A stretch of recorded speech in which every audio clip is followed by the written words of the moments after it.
We're back. Judd'z Budz episode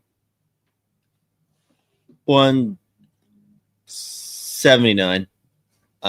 Gretzky plus fucking 80. Who cares?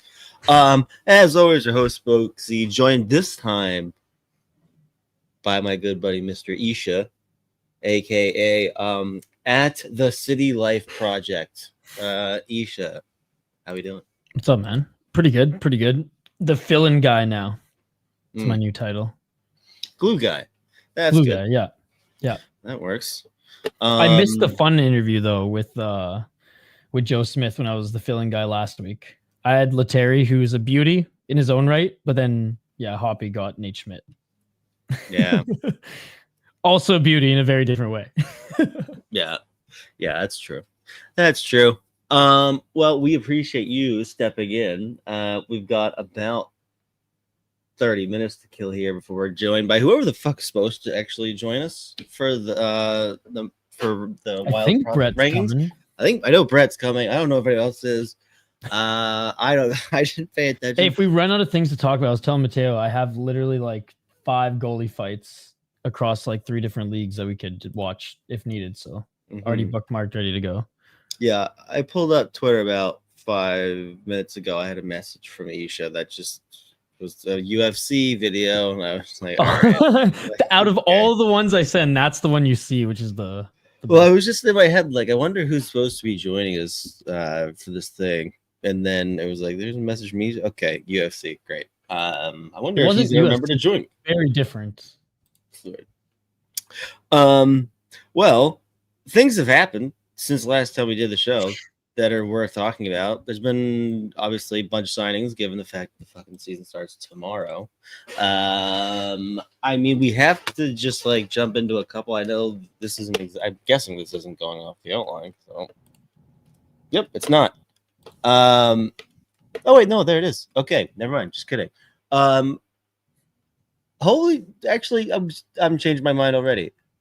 What the fuck is going on with Florida and Tampa Bay? I would imagine that you've watched this on repeat.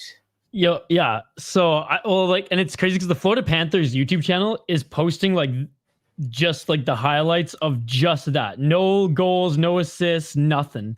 So like the one that came out 3 days ago in like the first crazy circus game, they like I think their thumbnail was like 138 penalty minutes, and then like yesterday it's like 200 and whatever it was 80 penalty minutes, and it is absolutely insane. And what I wanted to like quickly note on was like I was going through the comments, and so many people were like, I am so lucky I got preseason tickets to this. I am so lucky that this was like $30 to get in, and like so like it feels like playoff hockey without the hockey. It just like feels like playoff goonery out there right now. It's insane. Yeah, I mean, I guess obviously it's just like a Florida, the Tampa Bay at this point. Pretty much every game, there's at least like 7 individual wars breaking out between the 3 periods. But like the first one was nuts because, like, listen, I love AJ Greer, kind of, just because he was here in Boston for a couple of years, including the 1 year that they set all the records and everything. I was pretty thrown off. In that first one, he's like, you know what I'm gonna do? I'm gonna start fucking beating everyone up. Just like it just went off. And who was it? Hagel in that first game? Well, just like headshot and cheap shot galore too by both of them, right? Like I don't know who started this, but like it doesn't seem like it's ever gonna get even. It's gonna be like back and forth all season. But like, so obviously the rest of the game was just a complete shit show. I don't know if I've seen a team respond during the preseason by like, all right, we're calling up every single mutant that we have for the preseason. And like you had just mentioned, I think it was over 300 penalty minutes in that fucking second game between those two. 500 minutes between the 2 games, Mateo said. It was like almost annoying. Like I was just like, I was watching that because again, the Panthers did post every single penalty of it on YouTube. Scott Sabrid also just gets a 4-game suspension out of it for just teeing off. Was it Ekblad first? Then he started going off on someone else later. By the end of the game, I think there was 3 dudes left on the Lightning bench. The Florida Panthers scored an 8th goal that got taken off because the guy was supposed to have been kicked out of the game. Yeah, which I've never seen that ever before. happened How did he in league history. Because how does it happen? I don't know how the fuck he like stuck down the tunnel and then just like jumped over the boards. Maybe it was like insane. Like it's just like watching the videos like of it. 2000s hockey, honestly. Yeah, because I don't know if it's like wasn't on TV or something. But Sportsnet posted the highlights for the first game, but not the second one. And I was like, part of me was just like, I wonder if this is like when the NHL YouTube page was like, we're not gonna include fights in our highlights. And Sportsnet's like, we have to pretend this game never happened. Because there was just like Florida's YouTube channel that's like, we are gonna post everything that the NHL does not like want we have see. no problem with being like, yes, we are absolute trash and we love it. We're gonna like the YouTube video, like the titles in all caps. It's like God, all caps emojis in there. It's like, gross. Oh hell yeah. Well, these guys are disgusting, but you know what? Whatever. It was fucking out of control. Obviously, the fans loved it. I don't even know if the fellas loved it. They were like laughing on the bench after.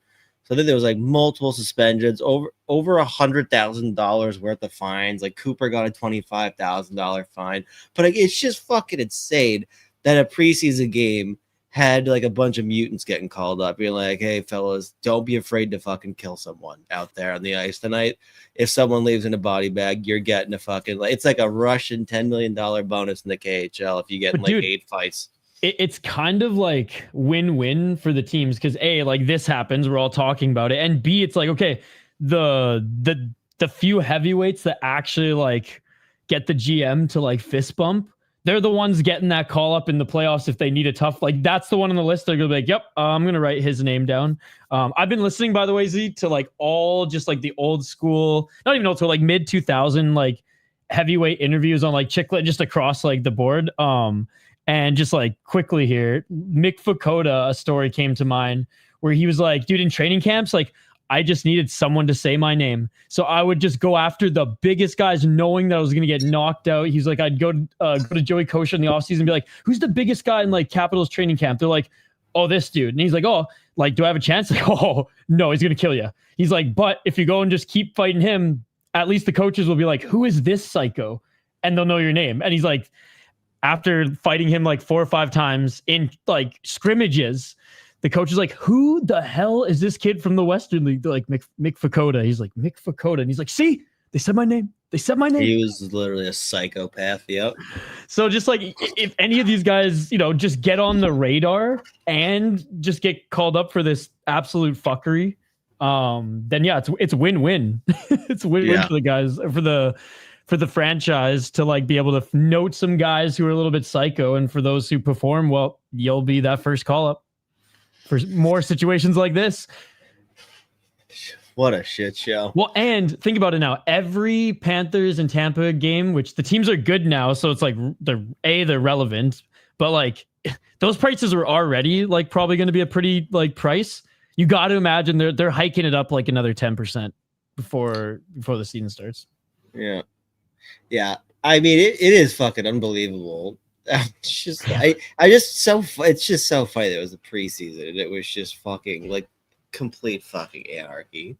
And I'll be honest, didn't feel bad for Ekblad. He drives me insane. So whoops.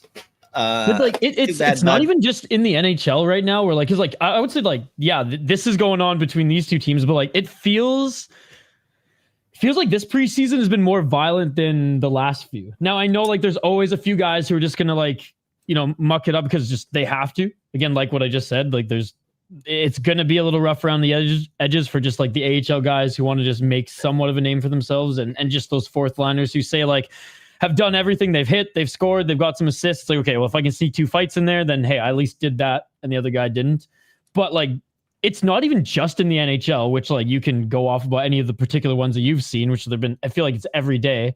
But like, dude, even the other leagues around, like the ECHL is going crazy right now. There's goalie fights where the goalies aren't even grabbing jerseys, just straight up throwing bombs at each other in the KHL. The EIHL is out of control right now, where a YouTube channel popped up this year, Z, where they just post the suspensions and fights weekly. Last week, 8 suspensions, 15 fights. It's week 4 of the EIHL right now. So it's just like, it just feels like fighting's back in hockey. And that's why I did make a poll question for the YouTube channel. Did the 4 nations revive hockey or revive fighting in hockey? Because I feel like since that, it's just been on like, I don't know, the gas, like the it's just been like pedal to the metal. Yeah, I know. I've always felt like the past couple years specifically, teams are just trying to like out Florida Panthers, the Florida Panthers. So like but like you can't, it's not possible. So like I don't know why teams are trying to do that, because like if you try to, you will lose every single fucking time. But I mean, I don't know. Maybe that's what's going on. I guess we should do the Atlantic Division preview. I mean, we are talking about the Atlantic Division. Yeah, so that will. Yeah, great segue. Nailed it. That's how we do it. Pro radio podcast people here. I mean, I'll throw it over to you to start. Overall thoughts on the division. Any teams you have standing out as far as maybe made the playoffs last year, gonna miss this year, vice versa. Overall thoughts of the Atlantic as a whole. Before we kind of just go over a little bit 1 through 8. Well, like, you know, assuming the injury bug doesn't continue to plague them, like Florida should still be there. I mean, you know, maybe they don't go all the way this year, but like they're still going to be a threat. I think Tampa's still going to be up there. The Leafs are interesting, obviously, with just Marner being gone. Who knows if they're actually going to be worse, or if just like there's going to be other guys that step up. We see that all the time. For me, Montreal is the exciting one. Like they're that team that's like they're just about to pop, and even then it's like they'll have maybe some playoff success, but we haven't even seen, like, even this year, if it's a good year for them and it's a fun year, like I feel like that's just the beginning of like kind of like what we saw or what we are seeing and saw in Colorado with them being now like the juggernaut. There were some bad years, right? But they kind of continued to build properly, and there's so many good young pieces in Montreal that it just seems to be coming together. So I'm very excited to see them kind of take a next step up and maybe, you know, push Boston aside, make it tougher for Tampa in the division to clean up on some games, and hopefully make for some friggin' insane rivalry games between the Leafs, even though the Leafs are mucking it up with the Senators right now, throwing bombs and fighting in every game. But yeah, for me, like, I think most of it's going to be status quo. I have a big question mark on Detroit. It's like they could be good, they could just be mediocre again. But yeah, Montreal, I'm excited to see what they got in store this year. Yeah, I mean, when I look at it now, I think like in any order, I think the top 3 teams, Toronto, Tampa, Florida.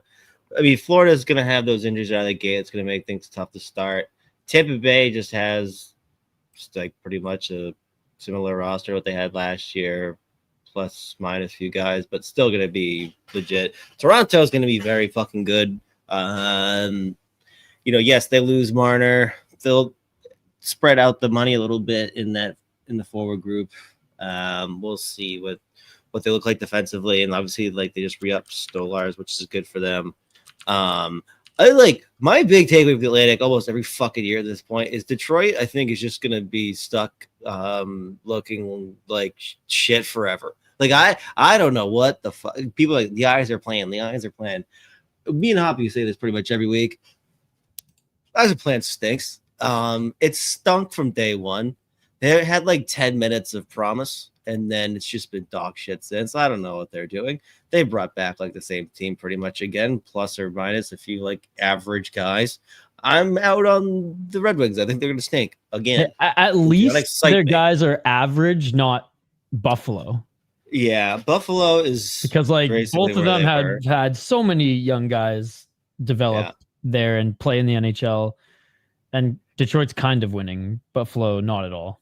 Yeah, and I with Montreal, I still don't really know what to make. Like, if you told me they were to sneak in as a wild card again, I'd be like, yeah, I could see it. Like, obviously, they make one huge addition. Dobson, looks like Kapanen's going to make the squad. Demidov is going to be one of the front runners for I almost said the Heart, not the Heart. The Calder. Interesting to see that Patrick Laine was projected on their fourth line. So I don't really know what they're gonna look like. If you told me they were still gonna be a solid team that just misses the playoffs, but this isn't their time to like take that massive step forward, I would probably lean closer to that than like shoot them in for the playoffs. That being said, the Metro stinks, so there could be 4 or 5 teams out of the Atlantic to make the playoffs. Bruins are gonna stink. They have like 11 fourth lines. That's pretty much their team, plus David Pastrnak. That being said, Charlie McAvoy healthy, Hampus Lindholm healthy.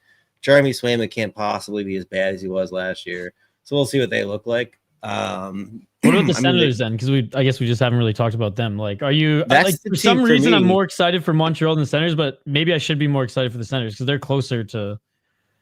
Yeah, I like the Senators. More of a I think team. For me, they're that next tier right after the top 3. So I probably think they're finished 4th in that division. Full year Dylan Cousins. I forgot they fucking brought in Curtis McDermott, Lars Eller. There you go. McDermott. I can't believe Lars Eller is still playing hockey. That's crazy. God, if that's their 4th line, fucking Daily Faceoff has it. Nick Cousins, Lars Eller, Curtis McDermott. That's gonna be the most annoying 3 group. Like that's the 3 most annoying dudes I've seen in my life. That's gonna be terrible. But I love Jake Sanderson. Nick Jensen was a really good addition for them on the back end last year. Zub should be healthy. Shabbat had a nice year last year. So I think they're that 4th team, and that they could even push, like, let's say Tampa, Florida gets into some like even more serious injury issues. They could sneak into 3rd in that division. So I think they're a playoff team. I think like I just have more confidence in their group top to bottom than like Montreal, but I don't think there's like a world like it's not like a huge gap. So I think, again, like my top 3 in any order is probably going to be like Toronto, Tampa, Florida, maybe even just in that order. 4th, probably Ottawa, Montreal, Boston, Detroit, Buffalo, I think is probably where I land. Yeah, honestly, I'm the same. I don't know. It's a weird division. Watch Buffalo just surprise us, and they just like finally played good hockey this year. They just win 80 games. Somehow just learn defense. Unlikely. Yeah, I don't know, man. Like Buffalo and Detroit, they just like refuse to take actual steps forward. I mean, we'll get like it's unbelievable how like Buffalo the last however many years has actually had multiple like 10-game losing streaks in the same season. Like that's actually impressive to the point where like they should just keep doing that to be impressive. Because my God, they stink. Because certainly, like doing it for top picks. Way out. Well, I mean, doing it for top picks doesn't really do anything right now because they're getting all this crazy talented and they're playing good hockey. But and you gotta think too. It's like you have all these guys who are stars in their own right, but have only developed in like a losing culture. That like when a few move on, like are they going to put the same amount of points on a different team that's like just a culture of winning and like teams that have that dog in them where it's like maybe there's some complacency in some of these guys. Like obviously not all of them, they're professional athletes, but you got to imagine there's going to be some that are just like, yeah, this was just not a good situation and it's going to probably give them some speed bumps elsewhere. The one thing I will say about Buffalo is if their projected first line on Daily Faceoff is actually what it looks like, Zach Benson, Josh Norris, Tage Thompson could be very fun. That's like about it as far as the excitement factor goes for me in Buffalo. Yeah, no. I mean, like Ryan McLeod was really good for them last year. That was a nice piece to bring in, even though it cost them Savoy. Other than that, yeah, dude, I don't do anything for me. And Detroit, at this point, again, I don't think they ever will. Like I'm just assuming that this is a permanent stink on the Detroit Red Wings. There you go. That's pretty much what I got on the Atlantic, to be honest with you. Yeah, I mean, Tampa and Florida stole the show. Yeah, it's just their division now. Yeah. Oh, I gotta weigh in just on the Buffalo Sabres quick. Did an interview earlier today with Brody Zemer, and off recording, he sent a special message to Joey saying everything's going to be okay. He confirmed he will not be signing with the. You heard it here first. He is. Let's get this going. Let's spread the rumor. Brody Zemer out in Buffalo. He is out. I don't know how that's what you got from what I said, but smart man. What the exact opposite? Yeah, no, I said. Didn't even have anything to do with him being there. He just told Joey everything's going to be okay. That's all I got. It's going to be okay. I'm going to go demand a trade somewhere, and you're going to love that. Wherever I get traded to, you're going to love that team. It's going to be your new favorite hockey team. It's going to be okay. Oh, Cosgrove. Talk dirty. So, well, just in time to talk about Jackson LaCombe. I was going to say there's a bunch of signings that we could run. There is a bunch of signings, and we've got like 8 minutes until we do prospects. So we can definitely talk LaCombe though, because he in particular, I love everything about this. Like, yep. And I think we talked about it not on here, Z. If not, I talked to someone about it who would have had a very similar dialogue, but like to do what you did with Mason McTavish, just absolutely draw a line, be like, you know what, this is the precedent we're going to set for our prospects, and then immediately be like, oh yeah, Jackson LaCombe, take what you want, thank you. Literally, like, just weird. Like, he deserves that contract. Oh, I am not yeah. questioning the contract. It's just funny how that worked, and maybe they've been working on it for a long time behind the scenes, and they were just quieter about it. Who knows? And I know a factor is that he had different rights. Mm-hmm. So like it matters, but it was just very funny that like after a long drawn out saga for Mason McTavish to get a fair contract, just turns around and literally like, oh, by the way, LaCombe too. Right.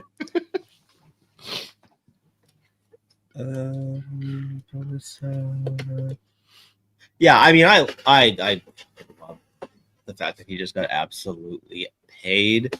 I mean, he was ridiculous start to finish last year. Like going up, he was obviously, especially second half of the season, he was the number one defenseman, playing over 20 minutes a night. Was he 24, 23, 24? Only been in the league a few years, but just obviously incredibly comfortable already. Can give you offense, really good skater, defends really well, does pretty much everything you want in a modern day defenseman. And then especially with this cap going up, I mean, you lock down your best defenseman at $9 million, you're happy. So, plus I think this kicks in it's after this upcoming season. So you've just like locked down 9 years of $9 million Jackson LaCombe. That's great. Big fan of it. He rules. Let's see. I mean, Luke Hughes. Also not aligned with his brother. Brutal. You hate to see that. Did not demand a move. He also signs $9 million. Right? That's right. I'm not making that up. Yep. Yeah, he's 5 by 9. Was he 5 or 7? 7. I think 7 by 9. Yeah, but it just disappeared on my phone. That's right. I think 5 would have been to match. Yeah, 7. Yep, 7 years, $9 million.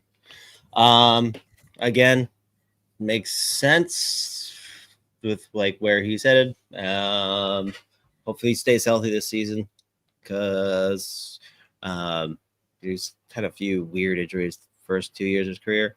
But I mean, talent's obvious. I mean, I think his rookie season was the same rookie season as Faber's. They both put up pretty similar numbers for offense.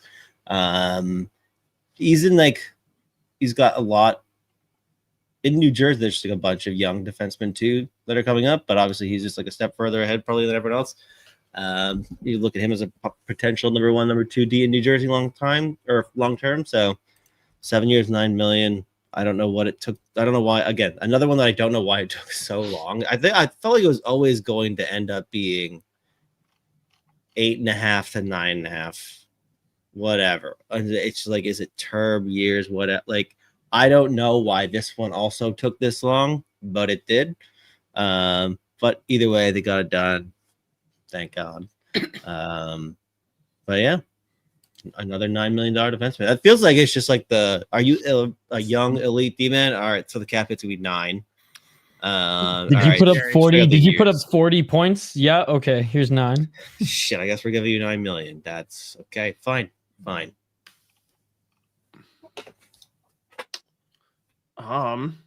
His brother's Yeah, gonna 4 make like minutes. 15 on his next contract then.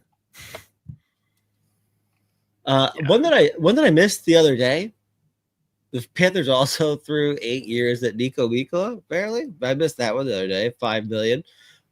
He's just been a freak of nature for them. Yeah, there you go. He's just been like a giant freak of nature. I remember during the fucking Cup Finals game 1 when they're like announcing the starting lineup, the face. I know he's just like a machine. Like he's just terrifying. Look, he was just like staring at the camera, possibly drooling, salivating. I don't know, but like he was like looking like he was going to kill someone. Then first shift probably did. Was surprised with the 8 years. That being said, I don't know why I was surprised considering fucking they just gave Brad Marchand 6 years and he's 36, so 37. So I don't know why I was surprised that they gave 8 years, but 5 million for what they asked him to do, the minutes he logs, and he's like their big physical, mean shutdown guy that also like randomly will just like chip in some very sick offensive rush. Like he's had a couple goals in the playoffs last few years. We're like, what was it? Fucking Mikkola? We're gonna fly around the ice, but he's also very fun to watch, especially when he's angry. Big Finnish mean bastard. That also is very funny to look at when they're doing these starting lineups in the Cup final, which probably is just going to be in forever. So there you go. 8 years, 5 million. Nico Mikkola. What time is it? We are probably just pressing up to prospect time. So we'll get into the other contracts on the other side. I mean, one in particular will probably get lumped in with Minnesota Wild stuff. And our one other participant just popped into the waiting room. So let's just transition. I've got we got a little promo we're going to run for one of our friends here. I'm going to refill my water. That's perfect. Yep. You got 1 minute. All right, everyone. This is just a little teaser for literally the greatest Sunday gathering that you can get the rest of the year. The ultimate Vikings game day experience at Back Channel Brewing out on Lake Minnetonka.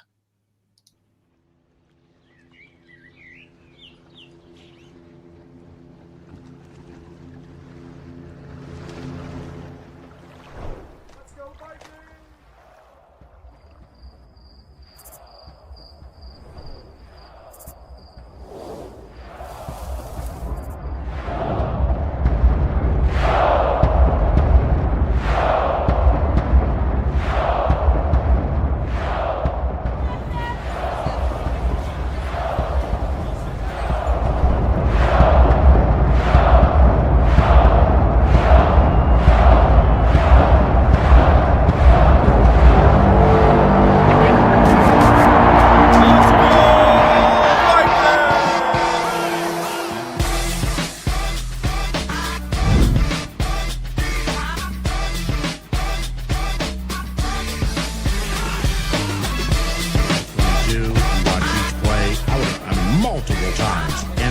Sideline in the 4-man rush.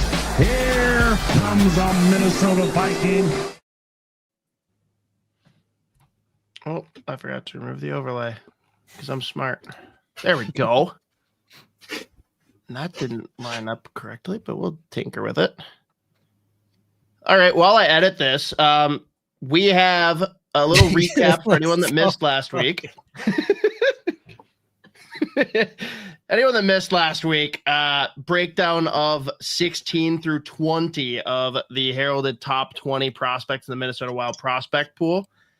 We got Jimmy Clark coming in at 20, Aaron Pionk at 19, Mikey Milne, 18, David Spacek, 17, Rieger Lorenz, 16. And today we are going to dive in fully on those that fell 11 through 15 on our list. Again, this is a consensus ranking across 8 of us. You've got the 4 of us here, Spoked Z, Isha, myself, and Brett Marshall. We also have a couple other members of the band formerly known as Sound the Foghorn with Zeke and Justin. And then Justin's buddy Pavel, who helps him run the Minnesota Wild prospects page. Before we jump in here, Isha, just real quick, because you didn't get to touch on any of these guys. I'll give you one, and it has to be one of the names showing here. Cannot be Stevie Lescavar. Is there anyone that you feel the need to comment further on?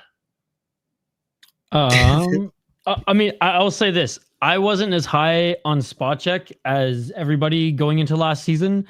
And he leveled up a lot. So I got a lot of good to say about spot check now.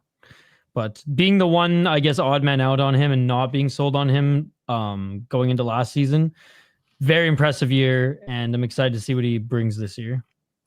I mean, the one, I'm just going to pull it back up because I didn't delete it yet.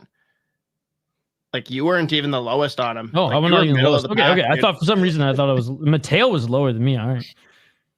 It's because he didn't play college hockey. Yeah. I don't know. So yeah, I'm excited. I'm excited to see him this year. Fair enough. Well, we don't really have to waste any other time. Let's jump in with the first guy in the list. If I can figure out how to produce again. Put your face back to where it was, dude. That would help a lot. Just eyeball and forehead, dude. That was crazy. I didn't even know that could happen. Oh yeah, you can do plenty on here. Okay, here we go. First up, number 15.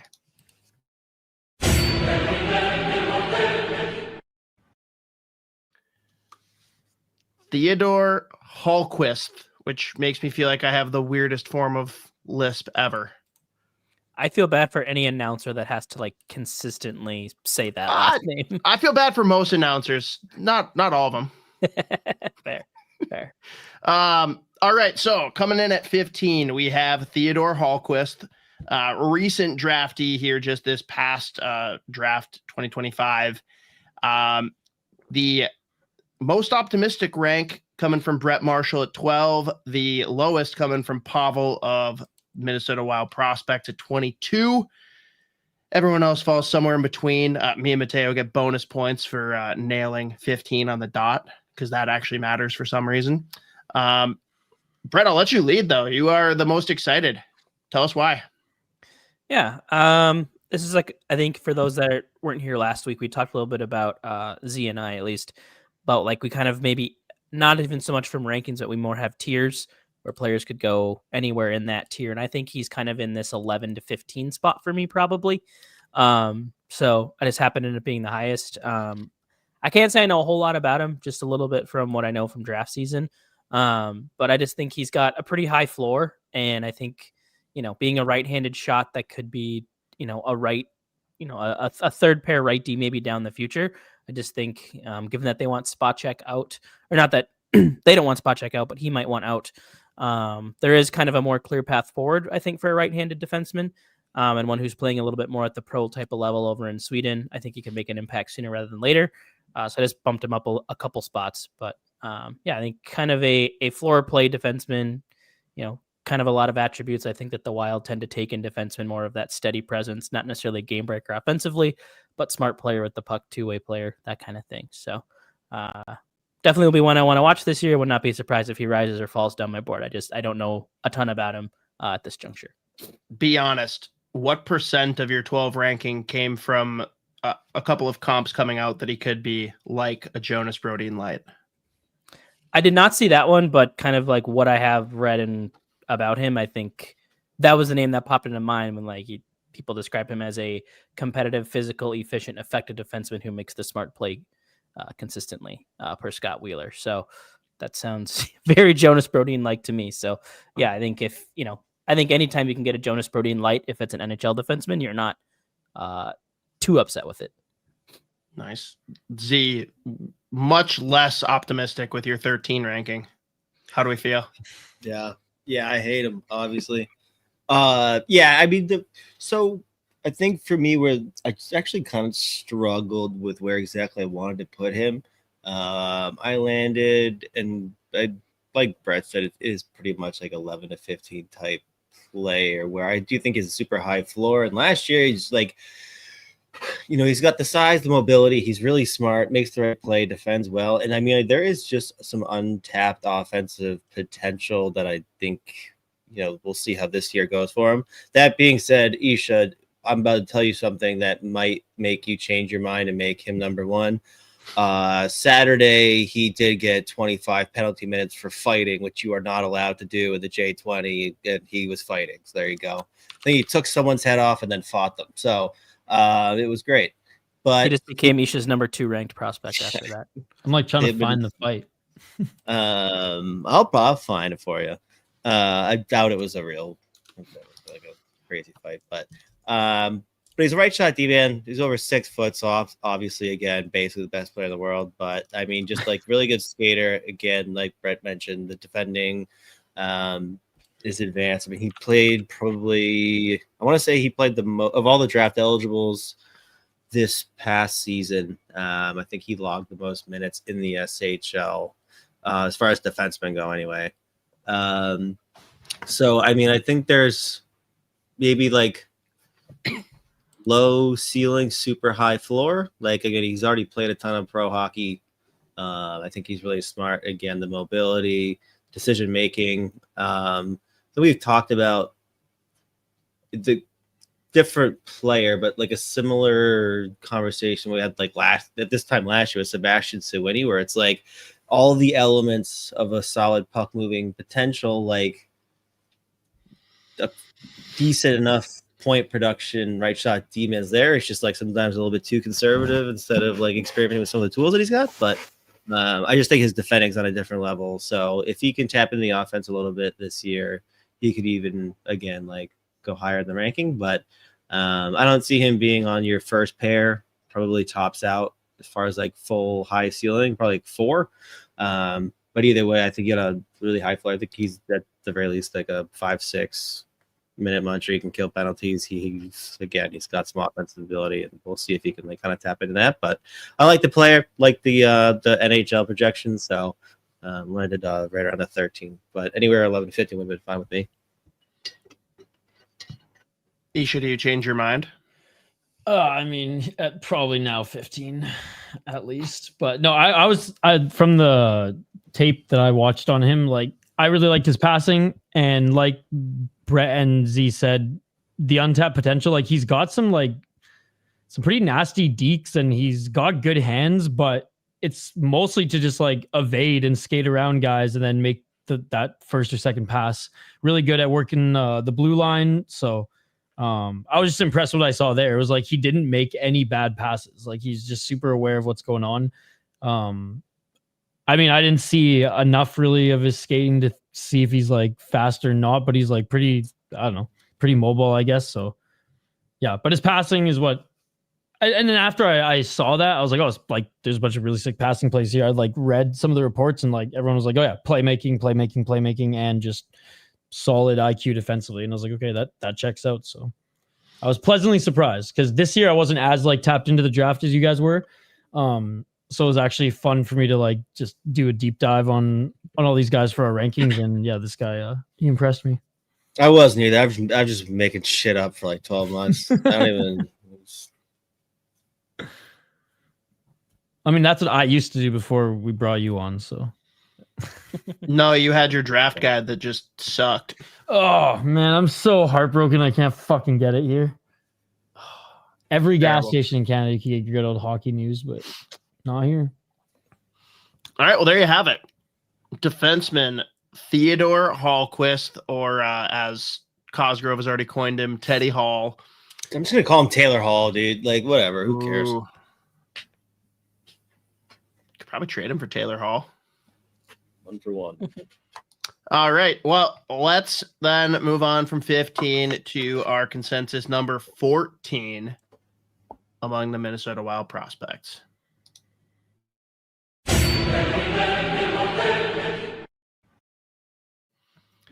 Caden Bankier, who is on the verge of graduating from the list, but also a guy that I lump into a group that I talked about last week, where it's just, this is kind of a year where we're going to be swinging him up or down pretty emphatically. Last year, like, plenty of excuses and reasons that a lot of people didn't perform in Iowa, and he certainly wasn't among those that was a problem. But this is going to be a year where there's going to be a decent crew down there. See how he can play under Cronin. I'm just interested to see if he can take that next step, because I think we're all pretty big fans of him, generally speaking, you know, Mateo aside, with the low 19 ranking. And wow, a lot of us threaded the needle here. Me, Z, and Pavel, all 14. But do you guys feel similar? Like, obviously we're all clustered here in the mid-teens, so we all feel a similar way about him, but same rationale, or do you look at him differently when you stack him up against the other prospects? I think for me, it's just a lack of a ceiling. Like, I think he's nearing kind of where he'll top out, which is, for me, is probably a bottom 6 tweener. Not in a vein that's too different from in a guy like Mikey Milne. But I think for me, the reason I bumped him up just a little bit over Mikey was I think there's maybe a hair more offensive upside, and I think he can do a little bit more on both ends of the ice, and might be able to maybe chip in a little bit more on the score sheet than what we'll ever see out of Milne. But he's kind of a player I waited for a long time to kind of take that next step, and it just never seemed to get there. And I'm starting to wonder if there is, or if this is kind of is what he is at this point. Yeah, I'm kind of in the same boat, but it's just, I just keep thinking, like, if the last 2 years, even if that Iowa team was like middle of the road, like, could we see another 5 to 10 points out of him and just like some better looks defensively? Because there would be other matchups that would have like just helped these guys be able to develop properly. So I do like his overall game.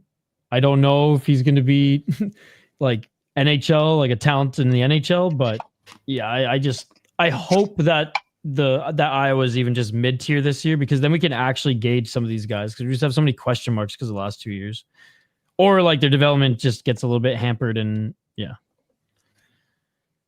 go down our rankings, or maybe their ceiling is now just kind of lowered because they haven't had that opportunity. Yeah, I mean, I still like Hayden Bank here a lot. Obviously, like, I think his like realistic projection is a guy that's gonna get like games in the NHL if he can.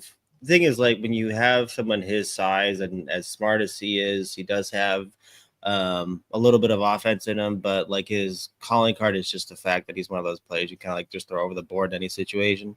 I think there's going to be NHL franchises that are always going to find or have a spot for him in their just in their organization. I mean, like, it is always going to be tough to gauge anyone that's been playing in Iowa the last 2 years. That being said, I mean, year one, he missed the first like 20 games or so. Comes in, finishes top 6, top 7 in scoring on the whole team. Last year, started off really slow, got hot in the middle of the year, cooled off by the end, but still was putting up some decent numbers. And he's still been right around just under like half a point per game in the AHL. He's a player that, like, last year I was wondering if he would get a game or two with Minnesota as like the injuries started piling up. Same thing this year. I'm probably gonna have the same kind of expectation. Like he might be a guy that like is on the short list for a call up at some point. But yeah, I mean, 22 years old, probably again, like Brett said, probably pretty close to what he's gonna be like long-term NHL wise, but I still just think there's an NHL player in there. It's just looking like now it's like, is he going to be someone that plays games, or is he going to be an NHL regular?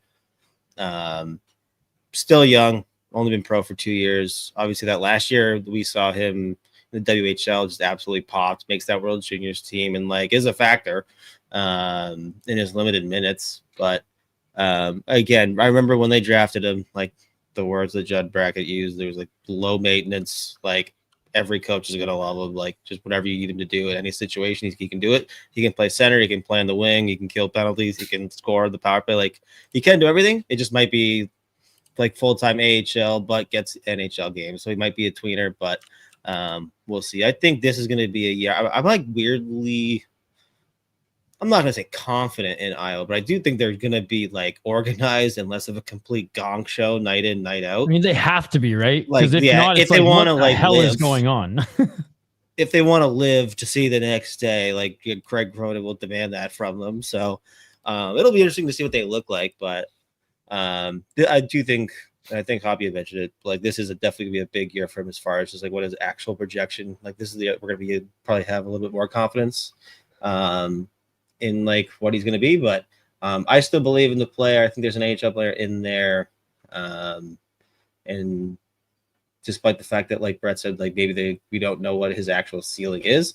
I see him such a versatile player with so many tools and like the ability to affect the game in multiple ways. So I usually like to bet on kids like that, and still will. There we go. That's number 14, Caden Bankier. Moving on to number 13 of the Minnesota Wild Prospects Top 20.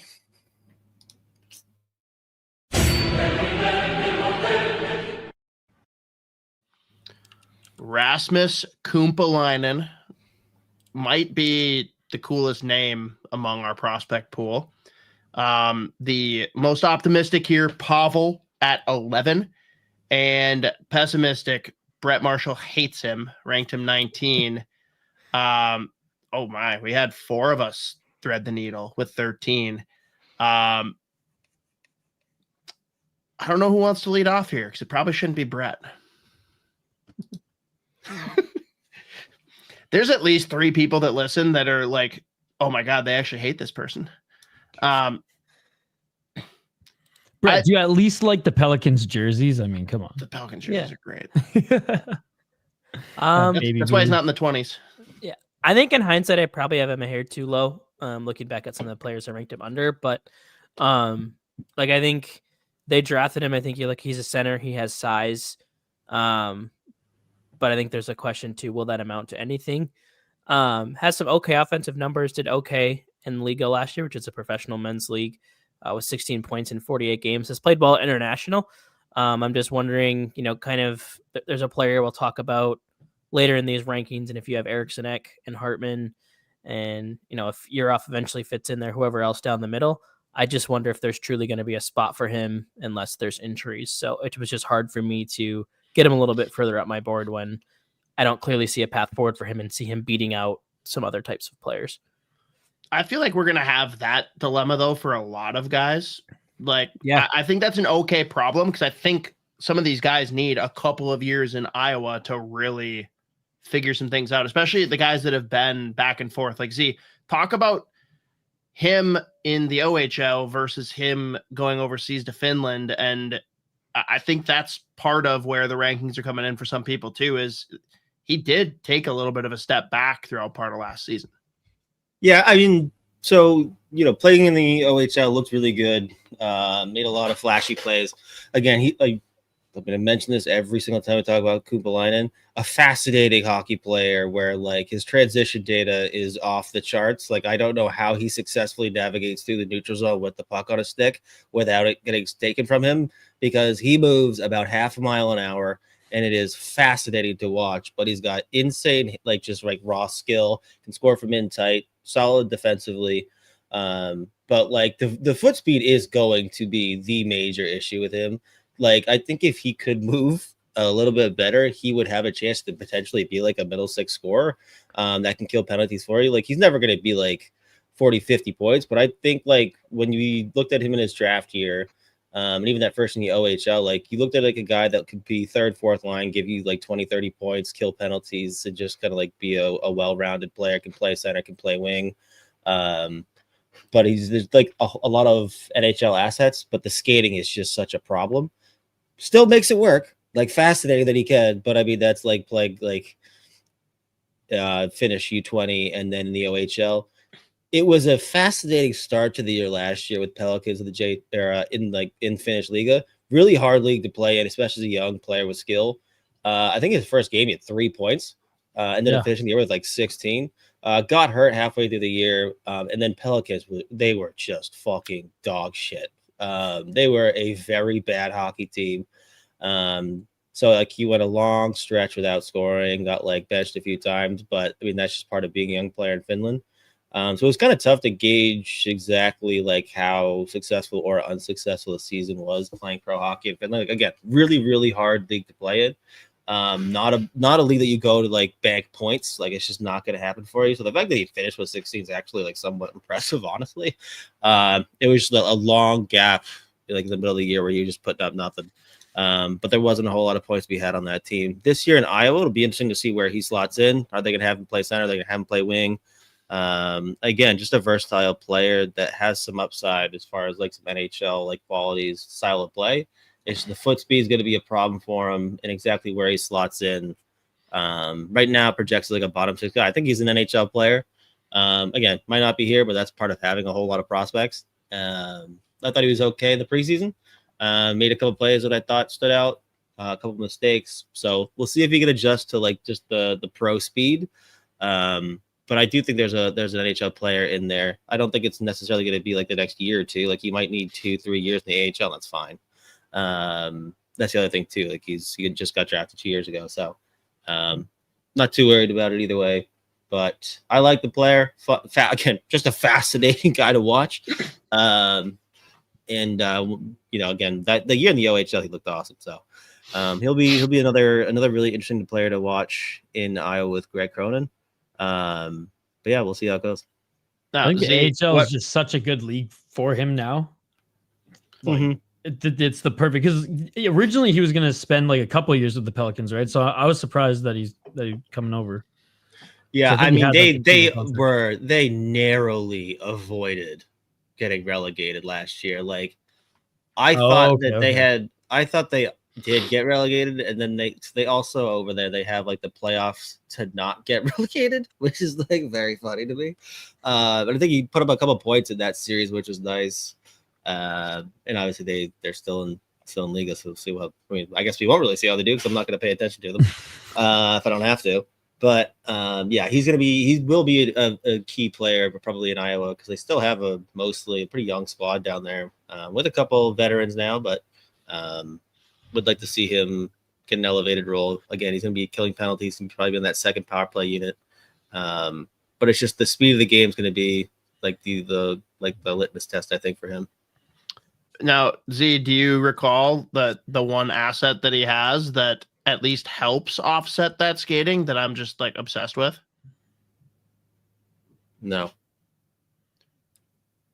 Dude, he's got the Yager puck protect.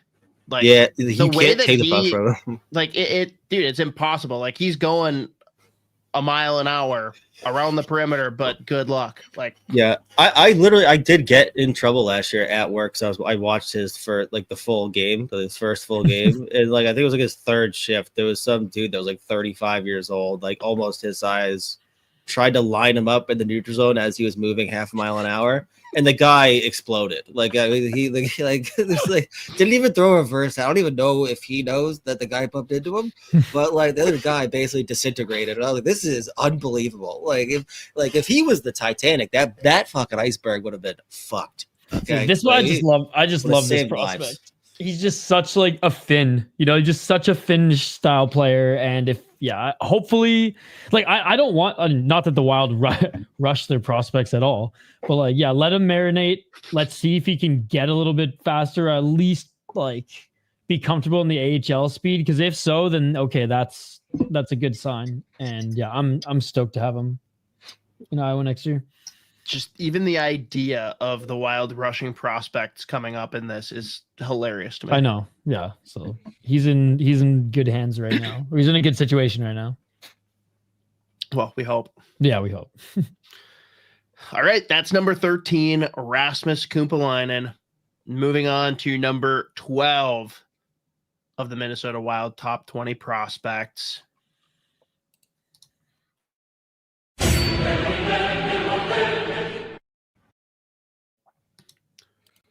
The biggest fucking steal of the draft, boys. Aaron Kiviharju. We have several tied for most optimistic, which also threads the needle here for his 12 ranking. So several with 12. The low man of the group is Mateo at 17. This is the guy that, like, we've had plenty of guys like Marco Rossi was, of course, the inaugural one where, like, we were all going, like, bonkers when they drafted him. Kiviharu is the guy that I did not expect to be available where they got him, and when they did, it was a party for me, Z, and 2 other people on day 2 of the draft. And there's still a long way for him to go, but you can't not like the upside of a player like this. Now, Pronman would come and remind us how tall he is. That aside, this is going to be a big, fun year for Aaron Kiviharu, both with his team back in Finland, but also here in Minnesota, leading the World Junior Finn squad.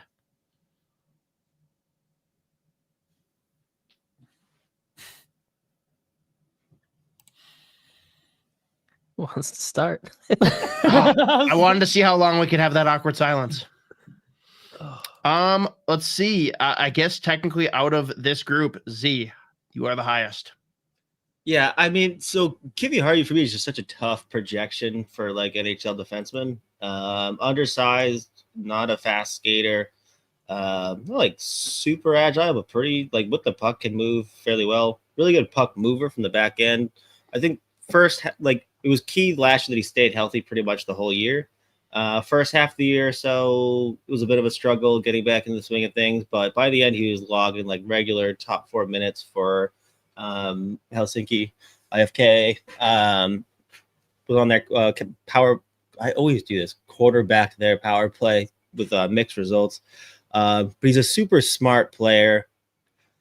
He has scoring ability. He's got tons of skill. The knee injury in his draft year really like hurt his skate. Like he was never like an elite skater, but he was like he was a plus skater before he had that bad knee injury that like ruined his draft season, which is why he fell as low as he did, combined with the fact that he's 5'10". But I mean, he's a kid that was like a draft -1 at World Juniors, was playing a ton for Finland a couple years ago. So, like, I still think there's a ton of upside. This is going to be a huge year for him to, like, really take a step forward, log more points. So far this year, he's playing anywhere from, like, 15 to 20 minutes in the back end for them. Again, solid on the power play. He's got, like, 1 or 2 points, I think, so far. Just a tough projector. There's just not a whole lot of NHL defensemen that his profile that are, like, the type of defenseman he is. Like, he's looked at as an offensive guy, puck mover, but he's not super fast. He's a solid rush defender. Like he's really good with his stick. Positionally, he's solid. It's just like at 5'10" and like not a super heavy kid, it's gonna be tough like in zone defending. But I think he's smart enough that he does make it. It's again probably like a longer path. But just that big knee injury in his draft season really like just knocked him down a peg or two. But that's where I land with him. It's like really tough projection, but I believe in the hockey sense. I believe in the offensive creativity that he has shown in the past. So if he can just continue to improve the skating, look comfortable in Finland, I think he's going to make it as like a bottom pair, maybe number 4. They're going to be able to chip in on the power play, but still a bit more of a question mark. And you're not like super confident in the projection right now, but we'll see what this year looks like. Yeah, I think the thing I really like about Kiviharu is he's a very smart hockey player, which I think on the blue line can take you a really, really long way. I mean, the Wild have countless examples of this with guys like Jared Spurgeon, Prime Ryan Suter, just some of those guys who they don't have like a necessarily one skill that jumps out at you. But they just play the game in such a smart way that they make it work. And I think I see a lot of that in him, where if the skating and the recovery from the injury can kind of come back around and he can kind of be this third pair, just reliable defenseman that can defeat a little bit of minutes, that you can maybe bump up and down in a pinch.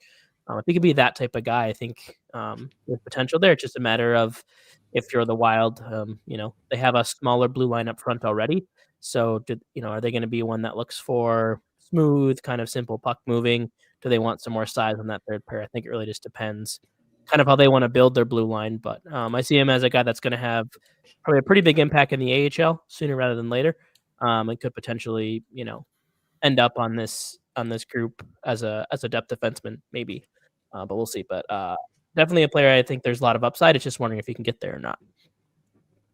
Yeah, I think he'll be like one of the smartest guys, on the back end in the AHL. And if he can play with other guys as skilled and who can, I don't know, read a bunch of the plays that he initiates in the back end. And, yeah, I think he'll do well. And I think he should be an NHL player down the road. It's just this year was tough for me because, again, I went off a lot of the tape from this last year and didn't play a lot. And when he did, he looked okay. But again, I agree with you guys. The speed isn't necessarily there, but I liked everything else. It's just, is he going to get bullied in the bigger league? So, I mean, I think no one's going to be able to hit him in the AHL. I think he'll be too smart for the AHL.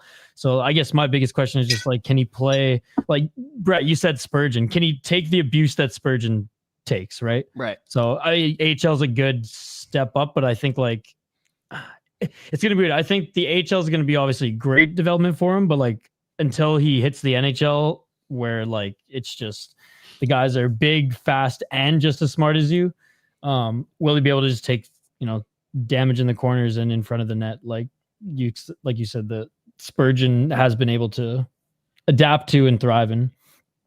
Yeah, I mean, what Isha is basically saying is as long as Kitty Haru is willing to grip the stick with two hands and just go right for a dude's Achilles, he'll make it. He'll be fine.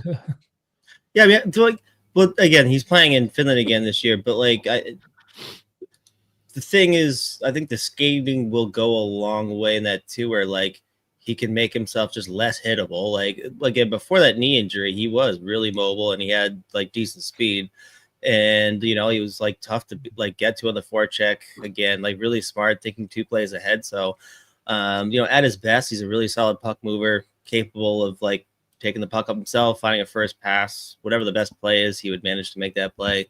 So again, like if he could just keep improving on the skating and just playing at a quicker pace, I think that'll go a long way for him. I just think I always bet on the brain, so I just think he's going to make it. It's just, again, I don't think they're going to be in a position where they have to rush him anyways. But if he can continue locking more injury-free hockey, playing pro in Finland, and then whenever he wants to come over to the AHL, I think it's like after this year, he should probably be coming over.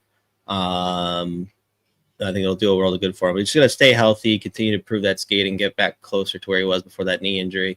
And again, like we've seen him at his best before when he was putting up lots of points. Again, I remember the Holinka as a draft -2 or draft minus. I can't remember which one it was, but he was one of the best players at the tournament and one of the youngest ones there. Like he was ridiculous, and like plenty of times he would just take the puck at the blue line. Like his panic threshold is ridiculous. Like he's one of those guys that does not care about having two guys like all over him with the puck at the blue line. He's happy to make a play around him, but that was pre-injury, so we'll see. Again, just another year of pro hockey in Finland, ideally staying injury free. He's going to be in their top 4. It's going to be one of their most used defensemen, going to be their power play quarterback. So just continue to play more injury free hockey. I think it'll go a long way for him. For sure. And before we get into our last player tonight, number 11 on the list, again, shout out to Back Channel Brewing and their Ultimate Viking Game Day experience. They have the Jumbotron. They got a full DJ booth set up. They got food trucks up the wazoo. Great beer, great times. I know I told Isha, my toddler, like literally learned Skol now, except he says go, but he just goes, go. Mm-hmm. That place rocks though. And Isha, you can probably pump this better than me, but I typically do not like rice lagers, but Josh sent me home with the mini Matsui, and it is actually delicious. Yeah. Just that clean, that kept beer. Mateo and I fueled throughout the draft stream. So there you go. There we go. But without further ado, number 11 of the top 20 Minnesota Wild prospects.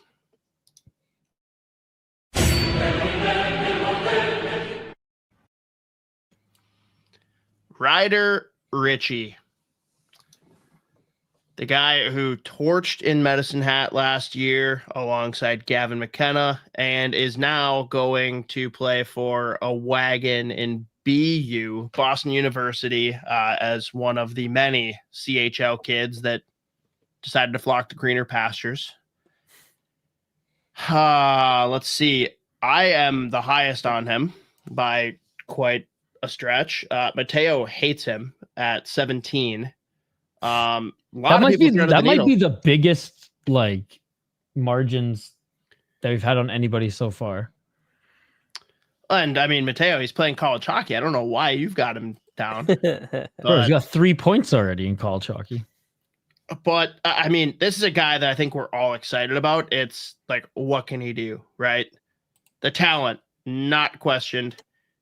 I'm really interested to see what he can do against bigger, stronger, faster players. You did not. He probably went and just changed the outline right now. But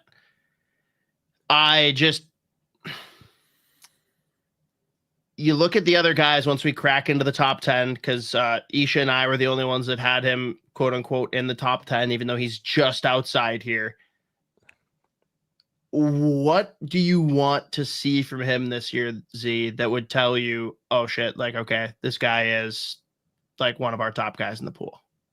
Yeah, I mean, like, first off, like, just looking at it again, if I would have gone back, I would have put him somewhere in the top 10, maybe either as high as 8, maybe. Obviously, off to a real nice start with BU. They played one regular season game, one exhibition game, but 2 assists in their actual game. Played like 20 minutes.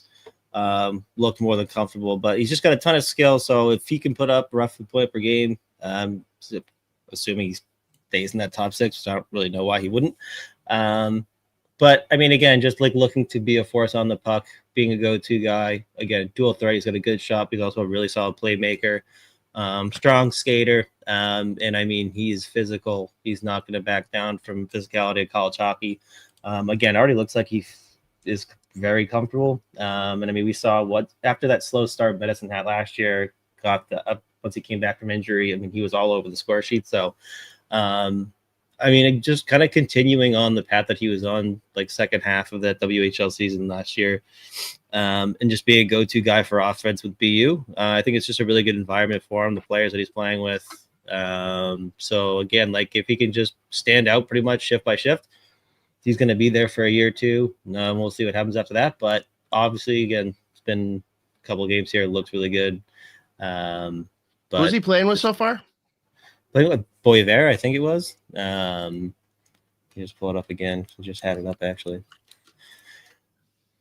And why wouldn't my computer freeze? That would be weird if it didn't do that.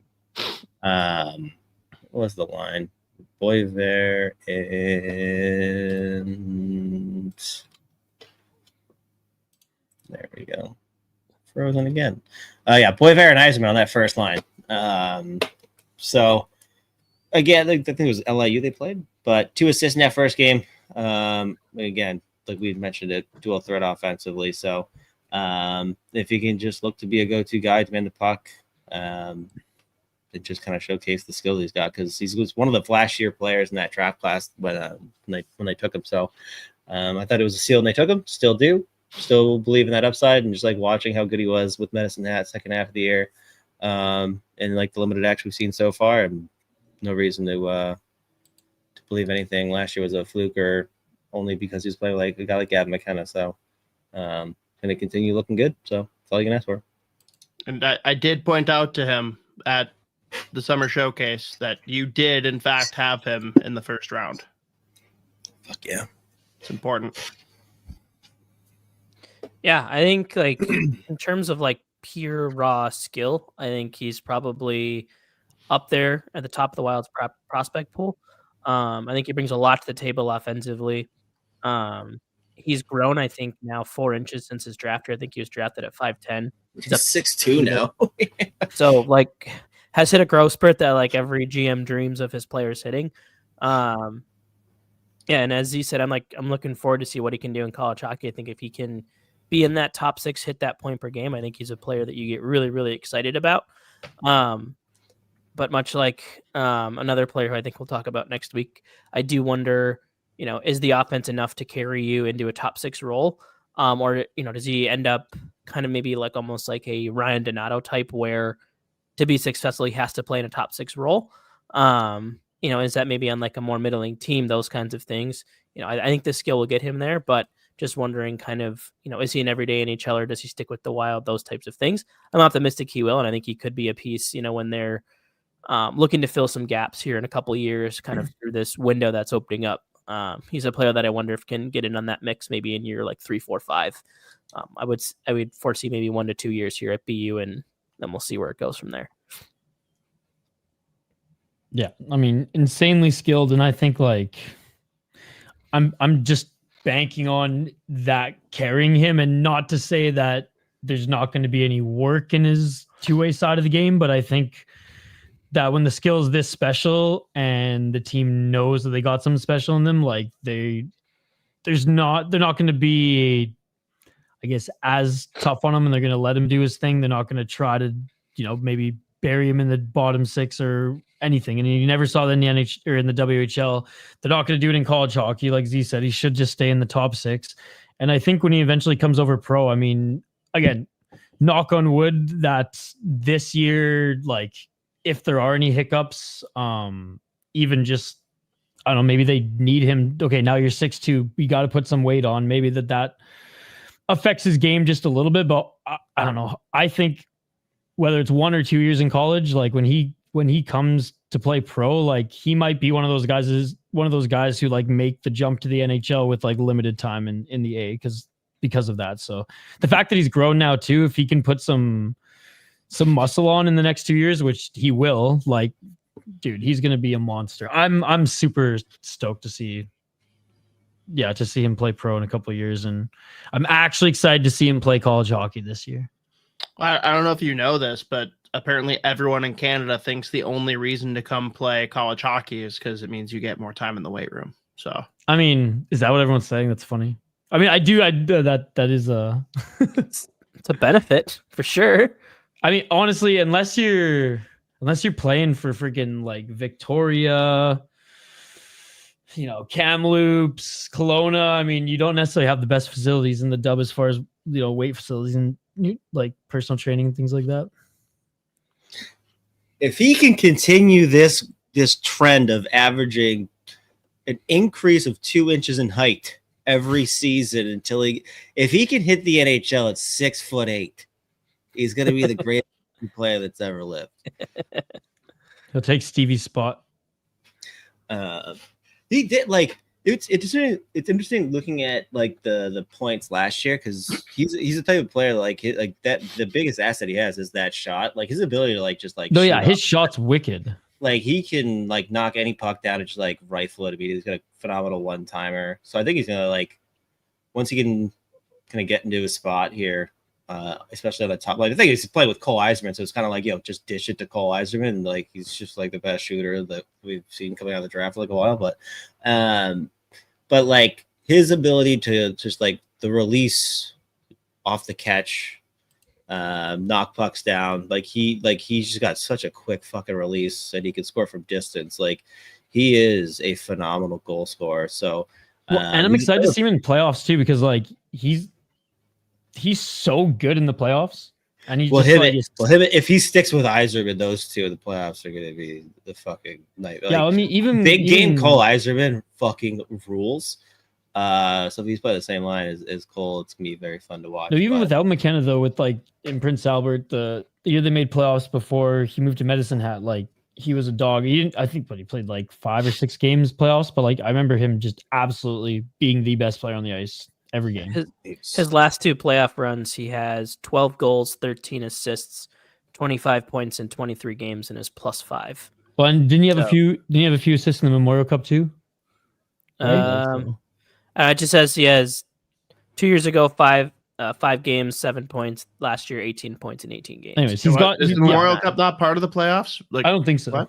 I'm just going off what Elite Prospect says, so I don't know if their playoffs include Memorial Cup or not. Okay. Oh wait, no, it does. Here we go. 4 goals and an assist, 5 points in 4 games. There you go. Like in the Wild most up. important games, he delivers, which is awesome. Yeah, so that's what 23 points in 22 games last year in the playoffs. So not too shabby. Z, any shot he's here in December? What? World Junior. I'm not super confident in knowing at all what the Canada's about to do because they've just Okay, been talking all fair. this shit about, like they've been What's- talking all this shit about, like we're gonna change it, and I'm like, Was I he at bet the camp you last don't. year? Was He he was- at he was the at- camp last year? Yeah, and he's at the showcases. So Yeah, The showcase he- this summer. Showcase this summer. 9 I think points they- in 5 games at that, by the way. Yeah, I think he was like playing in and around that top 6 there, like the first game or two, and I think by the end he was like further down the lineup. But I Team Canada, I just don't know what their plan is. I have a nagging suspicion they're going to talk all this shit about, like we're going to change the way that we built Does this Team World Junior Canada team. know what their plan is? No, that's what I mean. And then they're going to do the exact same thing that they always do. Like we're gonna Canada's build plan four is lines. guys. Canada's plan is we have to beat Latvia this year. If we don't, we're fucked. No, they need their game planning. How do we avoid Latvia in the bracket? Bro, I interviewed a fighter from Latvia who lives in England, and he said that Shocking. even in the UK, like everyone was like going bananas that a team not Russia, Sweden, Finland, US like beat Canada, and yeah, they were loving it to my expense. I also was loving it. They'll find a way to not bring Riley Haight again, even though he's not eligible. They're still going to they're not that they're not bringing him. No, they're just like that'll be a when fun bet. they're just gonna announce the list on the bottom. Riley Haight was not even considered. Was never a consideration. I'm gonna run with that.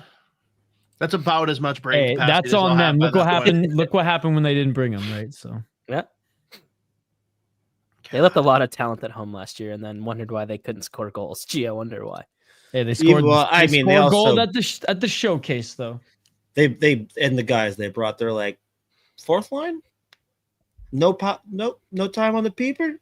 You'll be fine. We'll be fine. It's good. Yeah. We like that. Dale Hunter's gonna get tossed from at least one of the games. Like he almost got tossed in the Gophers facility and almost kicked the door down on his way out during the summer showcase. So it's gonna be a fun one.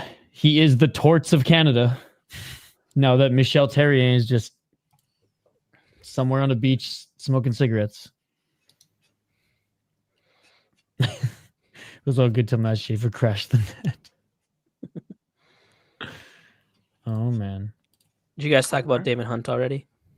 No, No. we're about to pivot into just full on Minnesota Wild. Spoiler alert. My bad. I mean, it's not a spoiler. It's in the title and on the thumbnail, so if people don't know. But here, let's see if I can figure out how to effectively transition us into. While he's figuring that out, I'm out. I will see you guys next Monday. Enjoy the rest of the show. I got to prep to edit this, and I got some other stuff to edit. So, excited to get into the top 10 next week, guys. All right. The Panthers Lightning game again. Kirkland does not have nearly enough lube. Mm-hmm. Mm-hmm. All right. Well, let's get into it then. I mean, might as well just start with Daemon Hunt, which is just funny, interesting news. I don't know what will actually come of it as far as like what's going to happen internal to the organization, but the amount of people that just have bitched and moaned about the Eurocheck trade. God, this is fun. Yeah, I mean they still, gave up a lot of assets in that trade, but I think, it's like I said, I think we talked about last week, like the Brock Faber syndrome of like if the players not immediately make an impact that they're bad. But yeah, I think I was excited to get Daemon Hunt back. I liked what we saw out of him when he was with the Wild. I thought he deserved to be playing some games there when he wasn't. I thought when he was in the lineup, he looked good. Like he's not necessarily like a flashy player, but he does a lot of things well. I think he's smart. He does, have a little bit of an edge to his game. And there was some interesting quotes from John Hines in the Russo article today about roster cuts. talking about Daemon Hunt. And he said that's another reason why we have Hunt. You have a left shot D, so maybe if we don't want Bogo on the left, maybe Hunt's on the left, and you have him with Jiricek, or you have him with Bogo. And then went on to say some other stuff about the forwards. But like the fact that that's already a consideration, I think is exciting to me. Like the idea that I would not have to see Zach Bogosian in a starting lineup is very exciting to me. Now that John Merrill's gone, I have to find somebody else to really hate on. So Zach Bogosian, Marcus Johansson, you're up. So yeah, I'm excited. I hope he gets some looks. I think you look at, is he I think he can kind of be almost like that Declan Chisholm type, where if you have gaps that need to be fixed, kind of up and down your defensive lineup, he could be that guy that slides up and down. And because he'd have to clear waivers again to get to Iowa, I think, even when he's maybe not in the lineup, I think he'll be with the team. So I think some good injury insurance, and a guy I was really, really excited to see them bring back. And also it meant Jack Johnson released from his PTO as well, which was great to see. A Jiricek Hunt pairing is what everyone needs. Would feed families. It really would. Yeah, I thought it was interesting too, because especially just given the fact, like you said, that like Heinz is already talking about different scenarios where we could see Hunt in the lineup somehow, some way. Like my immediate reaction at first was like, I remember literally a week ago on here we had mentioned, I think it was like the article got posted, or like there was a tweet or an article like 5 or 10 minutes before we started, like Daemon Hunt looks like he might make the Columbus roster at a camp, and then it's like I was like, okay, good, because I think the kid's good enough to be an NHL player. Like the small sample size we had last year, like there was a whole lot of good, as far as like a young D-man goes. And like I just liked his development year after year since his last in the dub. But then also my immediate reaction was like, I know the way things go here, how it's gone for defensemen here in the last few years, like young defensemen. I started to set before I saw those quotes, I started almost feel bad for him again. It's like, is this just gonna be another time where he just finds himself low on the totem pole and just ends up being back in Iowa? That being said, the fact that he has to clear waivers to go back down, and just the fact that Heinz has already talked about different scenarios that they could put him in the lineup makes me feel a lot better about that. But I love the kid, love the way that he plays, love the skill set. And again, assuming he stays healthy, I just think there's an NHL defenseman in there, and I think he can just fill a variety of roles for them. So good depth player, or good depth even, like you said, good injury insurance, and obviously just happy to see him back here because he's just a fucking beauty. So would love to see him in that opening night lineup. Him and Jiricek together would be fucking awesome. So we'll see. And I feel like before we get into more Wild stuff, we have to talk Wild adjacent with the other 97 contract. And did you see King Argatron's comments on the matter? No. McDavid's selfish, and he's hurting other NHL players by taking this contract because it's going to hurt their abilities to negotiate, and fans are going to come after them if they don't take team-friendly deals. Almost word for word. I think that's stupid. I think it's pretty clear and obvious what McDavid is doing with this contract. I love that people are posing it like he's my Nobel Peace Prize. Does it shock you though that King Argatron of all people is going to be the one to say that? Well, yeah, no, of course. Whatever. I don't really, he's cares. I mean, he basically just tacked on 2 years to his existing deal, telling Edmonton, you have 3 seasons.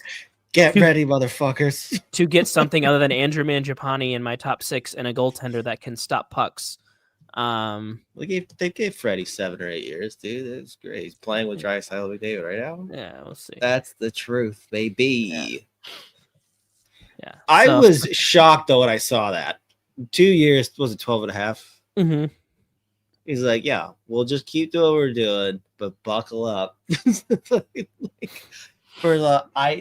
also funny too if he's just like, you better show me that you're serious. Like, bro, you're supposed to have the final 2 years in a row. What do you mean?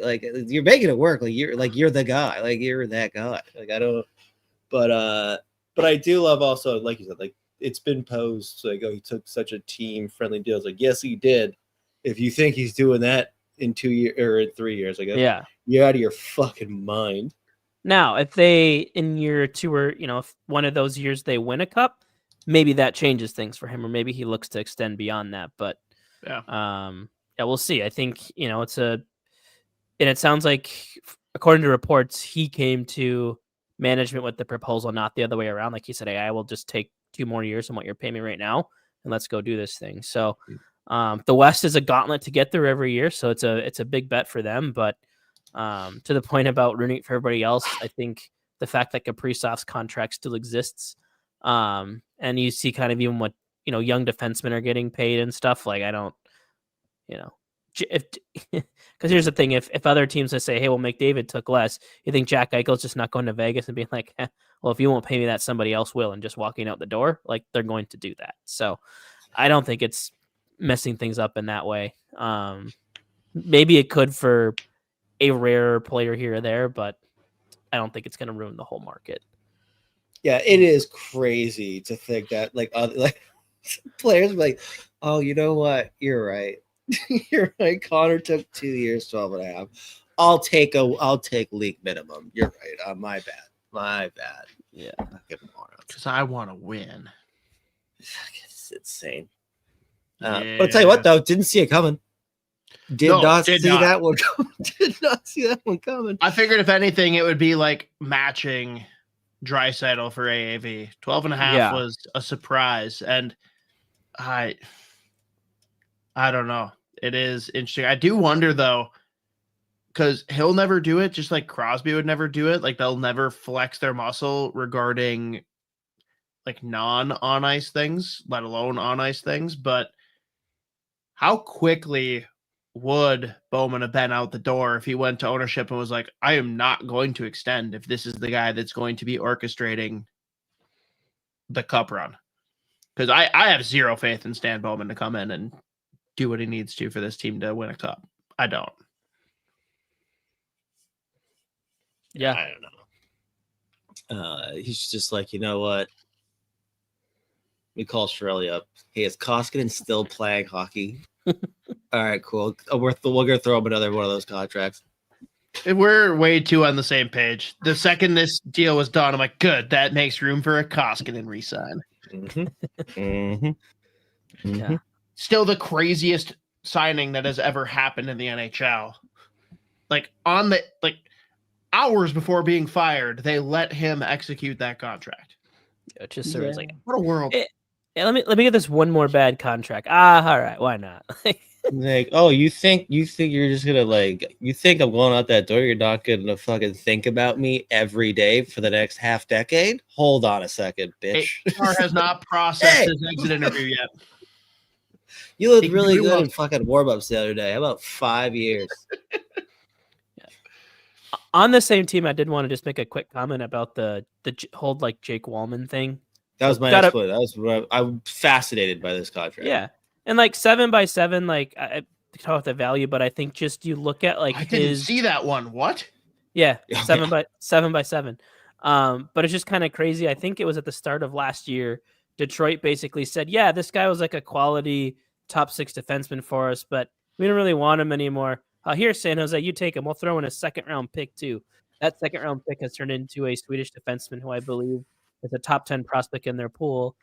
And then they subsequently flipped Wallman to the Oilers, got a conditional 2026 first-round pick, another prospect, and now the Oilers signed him to a 7-year deal. Like Detroit just gave up a legitimate top 4 defenseman who's going to be playing for the foreseeable future and gave up literally nothing. Eyes are playing. And got nothing back. So, yeah, just like horrible asset management on that aspect. So that's how it's kind of funny. Like a guy who was traded for pennies on the dollar, not even last year, is now a $7x7 million player with a 3rd team that he got traded to in the last year. Just kind of ironic.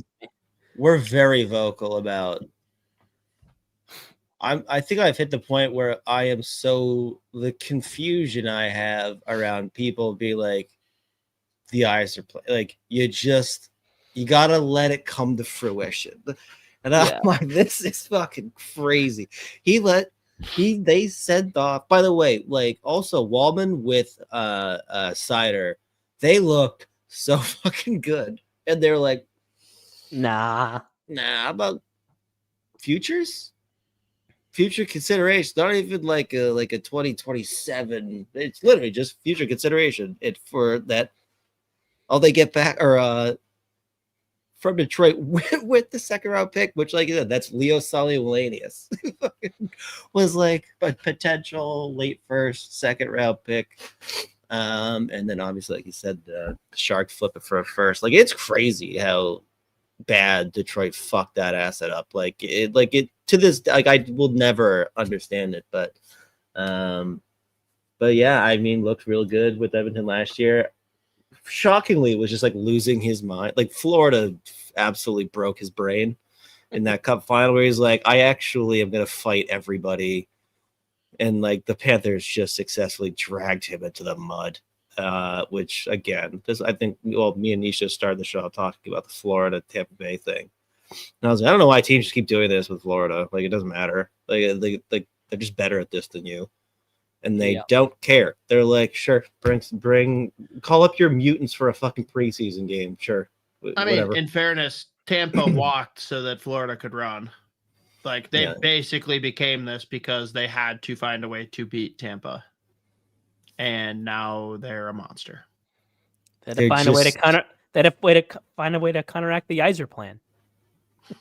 The key was to get him out of there and have him go ruin a franchise trying to do the same thing, and it didn't work. Yeah, that's just the Yzer plan. It's crazy that we haven't taken a single step forward, and people are like, he's got them right where he wants. People are still saying this year's the year. It's like, what's no. Well, they have like a bunch of really solid prospects, but it's like 8 of them, and like 4 of them are none the are same. premier. Well, they're just like 4 of them are the same. They just have 2 different player types. So one is a defensive, one's a forward, and they're all like kind of the same thing. We like literally for months before last year's draft, like I was like, I think everyone knows who the fucking Red Wings are taking.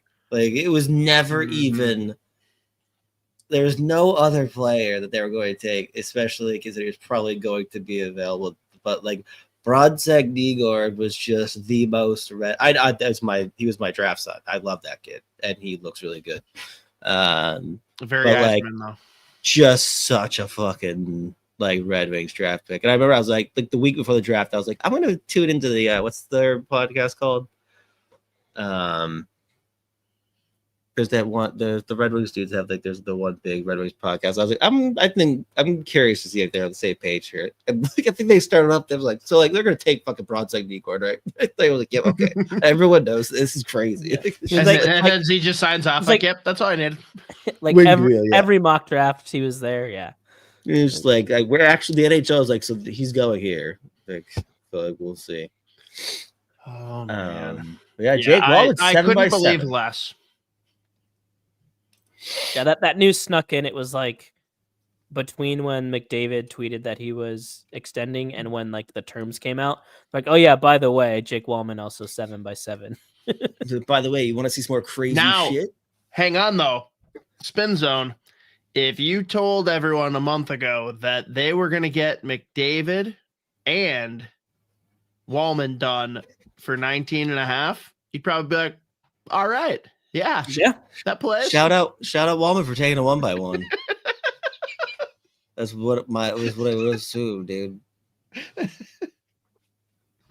Oh man. The other guy we got to talk about for contracts, Brett. I know Z and I have echoed sentiments here, so maybe you agree with us entirely. Maybe you got a different take. Gustafsson contract was a fucking gift. Yeah, I think I even commented because I had kind of read your post, either that you tweeted out or that you put in our group chat. That I think you look at kind of the current going rate for goaltenders, and I think it's a great deal. I think it's a absolutely perfect situation with the 3-year no move clause, where I've always talked about like you have to be patient with Volstat because goaltending is voodoo, and a lot of times you can even go back and look at historically the numbers of like when young goaltenders kind of take over the crease. Very few are doing that, like where they're playing more than 50% of starts before they're 25. And Jesper Wallstedt is 22 years old. Like I still think he's going to be a very good goaltender. But to have him, be able to go 60, 40, 70, 30 for a little bit behind Filip Gustavsson, who I think is a great goalie. I know he had that one down, like, the Wild trade for him. He's obviously great, has the down year. A lot of people kind of sour. And I'm like, hey, are they going to trade him? They need to do something else. I think had a really nice bounce back last year. Some lulls, but I think that coincided a lot with all the injuries that they had. And he was a big reason that they played late into the season. I thought he had a pretty good playoff as well. I think he's a top 10 goalie in this league when he's on his game. And I love the idea of having him and Wallstedt as kind of your tandem. He talked a lot about, what mentorship from Fleury meant to him. And I think he's learned what a good mentor does. And I think to be able to kind of pay that forward and help Wallstedt in the same way Fleury helped him is going to be huge. And I think just the way both goaltenders play the games in terms of their angles, their compact movements, rebound control, they play very similarly. So I think they can learn from each other, challenge each other. And it's a duo that I feel very confident going forward for the foreseeable future. And I think a best case scenario is you end up, kind of the Bruins in their really good season where they had, Swayman and Allmark. Like, I don't think that's out of the realm of possibilities. Are they at both at Vezina level? Maybe, but if you have two quality goaltenders, now you can decide, hey, do we keep them both? Do we get one in a bargain? You can trade one of those players, upgrade elsewhere. It gives you a lot of options, and I don't think that's out of the range of outcomes of what could potentially happen. So what Brett's basically saying is Wallstedt's going to miss the opening game in St. Louis because he will miss that flight because his car will be on bricks. Sure. Exactly. No, I agree with everything you said. It is interesting, though, the comparison. I mean, Z, what would you do if they hugged every game? Like, does that bother you? I feel Is like that copyright infringement, or does that make you feel good? No, I want all the good things I liked about the Bruins pretty much my whole life. I want that, not with they've lost that privilege. I hate them now. So anything Minnesota wants to do that made me happy at one time, I'm all about it. But I fucking love this contract. I can't remember if it was last week or the week before Hoppy that we talked about for like 10, 15 minutes, but Probably both. Probably. But I'm pretty sure like what we talked about was like, yeah, I feel like if they would do like 6 years, 6.5, I'd be fine with that. The fact they get 5 years at 6.8, the fact that it's under 7 and for 5 years, I'm all about it. And I think it's also, again, like actually even just looking at like Wallstedt, like I think it's a nice security blanket where it's like, yeah, well, Wallstedt's got the 2 years now with 2.1. And we don't have to worry about like, hey, if he doesn't figure out the next 2 years, the Wild have nothing. Like it's either like the next 2 years goes really well or like the Wild are fucked. Like Brett said, is Gustafsson a starting goaltender in the league? Yep. Is he one of the best when he's on? Yep. So if you can get that for less than $7 million, you don't give the full term, because I mean, in any long-term contract scares the shit out of me, especially with goalies. But I just love everything about this contract, and again, I think it's a nice security blanket for Wallstedt, who again I'm confident will be fine this year.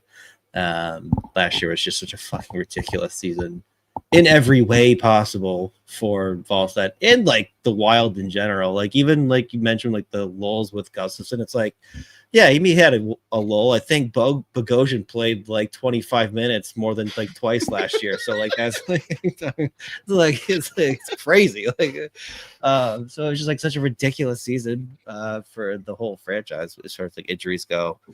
So the fact that like Gustafsson even finished the year with as good as numbers as he did, consider the just like the manpower loss in the back end from start to finish last season, it's incredibly impressive. And I think he's closer to like I think the real Gustin is closer to like what we've seen at his best versus that one down year. So I'm all about this contract. I think it's a home run. And yeah. I think the other thing for me is you look at heading into next offseason, like what the free agent market for goalies looks like. It is brutal. Sergei Bobrovsky, like obviously a great goalie, but he's going to be 38. Jacob Markstrom's going to be 37. Peter Mrazek's going to be 35. And then you have like Why is Peter Mrazek even part of the conversation? Right. Like I'm just these are the top AAV right now. Like they're the goalies that are making like that's the point. Like he's probably a top 5 goaltender. Like you want to bring Cam Talbot back?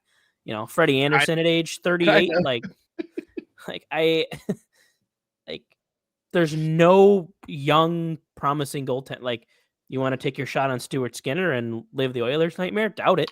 No, I would actually be totally fine with that. I think he gets such a like raw end of that discussion. Yeah, but again, like that's your option. Like, but like in a vacuum, you taking Filip Gustavsson or Stuart Skinner? Well, I'm taking Gustas every time. Yeah, exactly. So like, and that's kind of what it comes down to. So people are like, oh, this blocks Wallstedt, and I think it does the opposite. I think it opens up an opportunity for him to, like, he doesn't have to be the guy. He can be calm. Like, hey, you are the backup. Like play well when you're in and like continue to build toward being our starters, because in a couple of years we have the opportunity to move this guy, prove that we should. And if you don't, like if you're a good 1B, I don't think that's a bad thing either. Yeah, I think the blocking argument is dumb. Yeah, it's ridiculous. But I think that was another thing I mentioned too, though. Like when we talked about hockey, was like in Boston they had like the old Mark and Swayman thing, and before that it was Rask and Halak. Whereas like they were both playing roughly the same amount of games, and like they both had like 2 point whatever goals against, like a 920, and it was just like it's like you could just win so many games by like both your goalies just stopping. Goalies have a good backup. Yeah. Right. Except for Connor Hellebuck, but look what happened when he's like the guy is horrible in the playoffs, but he's getting beat to shit playing 65 to 70 games a season, so he's exhausted by the time those games hit. So like I think it's unbelievable it's how that's just maintained. And Ottinger, those three are the ones that just get buried. They also won it because they're sickos, but like Shesterkin with Quick backing him up works out pretty nice, doesn't it? Like. People get way too bent out of shape. Like if Fleury was back for another year, sure, say blocking Wallstedt all you want. That's fine. Sure. But like if you are one of the 2 NHL goalies, it's the one time I'll let LaPanta say his bit of, well, I'll play him. He'll get more ice time. Right. Like that is what it is for goalies. No coach is going to play the lesser goalie. Literally, the reason coaches lose their job is because goaltending is a problem more often than not. So there's no blocking. That's not a thing. Mm-hmm. So how do we feel about opening night roster? What the fuck were those line combos? I feel like that was like an October Fool's joke. Yeah, it's weird. And John Hines, Russo had an article like where Hines gave some quotes, and like I think his rationale for why Yurov and Ogren aren't on the second line are totally fair and valid. Ish and I talked a lot at our show. Like I don't think Yurov being on the fourth line or starting in the press box is necessarily a bad thing. Obviously, you'd really hope that Ogren would have a better camp, but kind of slowed toward the end of it. It was just like putting Foligno there. Like I suppose it's better than Johansson, so I don't see top 6 Johansson, but. Like it's just the lines 2 through 4. I don't really know what the identity of each line is. Like your second, like is like I put out a tweet. It's like, is Tarasenko going to be putting pucks on the tee for Foligno or vice versa? Like what's happening there? Like obviously Ek and Foligno have good chemistry, but that's more in a shutdown role. So like now you have 2 shutdown players, and then you have Vladimir Tarasenko. Like what's going on there? And then your third line, like. I think Hartman and Johansson as line mates are fine, but then like Trenyon, like I don't know, like that he just hits people, like and plays defensive. Like how is that? He doesn't do that anymore though, because he actually slimmed down. So yeah, but like and then like your fourth line, like don't get me wrong, like I love Ogren, I was a big fan of Vinny Hinostroza last year. People know how much I love Nico Sturm. Like that's all players I like, but I just don't know how what is a Hinostroza, Ogren, Sturm line, like what is that line supposed to do? Like are they defensive? Are they supposed to score? Like it's not really going to be a shutdown line. So I don't know, like that was just the hard part for me to wrap my head around, as I just like typically you have like your third line, you either want to be like a scoring line or a shutdown line. Your fourth line, you want to be able to like maybe be a hard forechecking line, just like control possession, not get scored on. And second line is obviously your secondary scoring. And I just don't feel like those lines have that typical identity. And I feel like this is going to be a team that's going to have to rely a lot on Boldy, Rossi, and Kaprizov to score a bunch at 5-on-5, and then hope that the power play that looked electric in preseason carries that over into the regular season. Yeah, I mean, I think realistically, like, it's not like, I think it was more for me, it's like this was the exact opposite of what I expected. Like, we're like, all right, this is the roster, and here's our first look at like the possible line combos night one. And I was like, well, that's not where I thought you guys were going. And I mean, and they're gonna try a bunch of line combinations in the first few games anyways. Yeah, like, I'm sure. It was just like a shock to see. But ironically, not to trigger you, but I think I would fucking feel more comfortable. At least I think the third line, I would feel comfortable like saying what their identity is if you just like literally swapped Johansson and Foligno. Like, I mean, like a Agreed. Hartman, Agreed. Foligno, Yeah. third line. Like, okay, I know what they're gonna be doing out Yeah, there. Like, it's just 3 cycle pass. Like it'll be like, and like that's the other thing. Like I thought Hartman and Foligno I thought they were 2 of the Wild's best players in the playoffs last year. Like they looked great every night, like being kind of those agitators that still were a threat to bring a little bit of offense. That's because that's the role they were playing. Right. Where now, like with Foligno, it's like, hey, we kind of need you to score. Like I don't know. It'll be interesting to see how it all plays out. But like, even if I look at it too, I know, like, again, like I know Ogren slowed down like back half of the training camp. I would still rather just like even just swap those two, Foligno and Ogren. Like, I mean, even then, just like let Ogren at least like play through it. I don't know, like if he's here anyways, but I mean, it's just like I'm just against seeing him on that fourth line. Mostly again, PTSD from like past young players. Like, just 8 minutes tonight. Go ahead, try to do stuff. I don't know, impress us. And then we're gonna complain when you don't. Like, yeah. And when you don't, we will hate you. And trade you. In the final preseason game, they did it just because they wanted to give Europe and Ogren looks, but they had like a fourth line that was like Sturm, Trennan, and Foligno, and Haitt's like, oh, we're just doing that to get looks. I'm like, now hold on a minute. Hey, wait. That line's fun as hell. Like, wait, let them cook. You got 3 guys that are like what, probably like average height of like 6'4", average weight of like probably like 225. Like, you're telling me you don't want to throw that, like you don't want to and couldn't trust throwing that line out there against like a top line? I'd feel okay with that. Like, you got a center that can win draws. You got Foligno, who's one of the best 2-way players. Trennan, if he looks like playoff Trennan, is a complimentary piece. Like, I think that line could be fun and would have a very clear identity. I hope we see it at some point because I think it'd be sweet. But you know, do they? And I think it also gives you like, you don't need to have. They wouldn't even necessarily be your fourth line. You'd have kind of a third line with like Hartman, Johansson, and whether it's Ogren, Urov, whoever it ends up being, it's just more of like a scoring third line. And then you have this like fourth line, which is like, you know, third line 2 or 3, you know, 3B. That's more of your checking line, shutdown line. So we'll see. Maybe when Zuccarello comes back, maybe we'll see something like that put together. But I don't know. Do we know what his timeline is? Like 2 months, 8 weeks, something like that, 8 to 10 weeks or something, I think. I think it was like this, like around Christmas time. That's when he would be expected to come back. Yeah, that was a real kick in the dick. Yeah.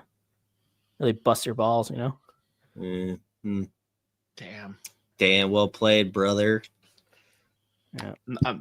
There's probably a lizard joke, but we'll just not. Okay.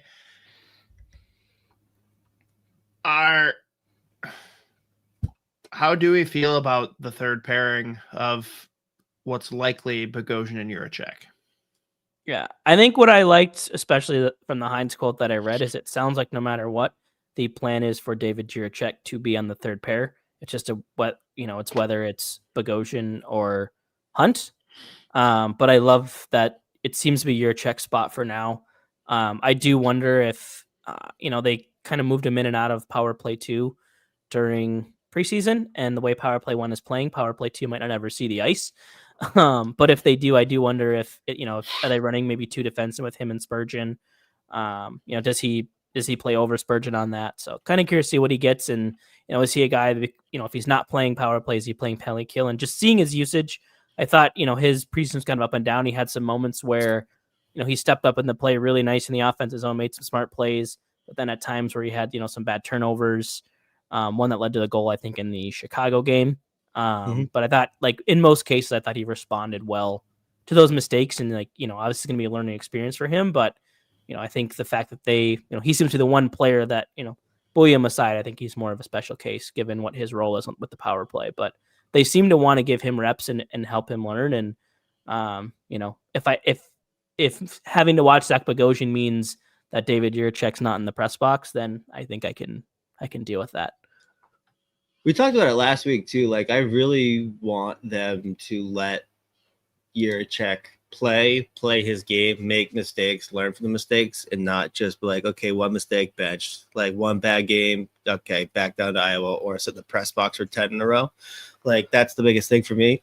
Like, so the fact that it sounds like that's what they're planning on doing, at least from the quotes, and obviously the fact that he's still here and not back down to Iowa, it's a positive.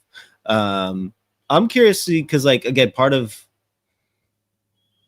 one thing that will help, like, that actually be a positive for Jiricek, I think, is like playing with a partner that, like, maybe we'll have to protect him a little bit, which I don't think I will feel comfortable with until, like, Brodin comes back. And at that point, would you potentially, like, slide Middleton down there?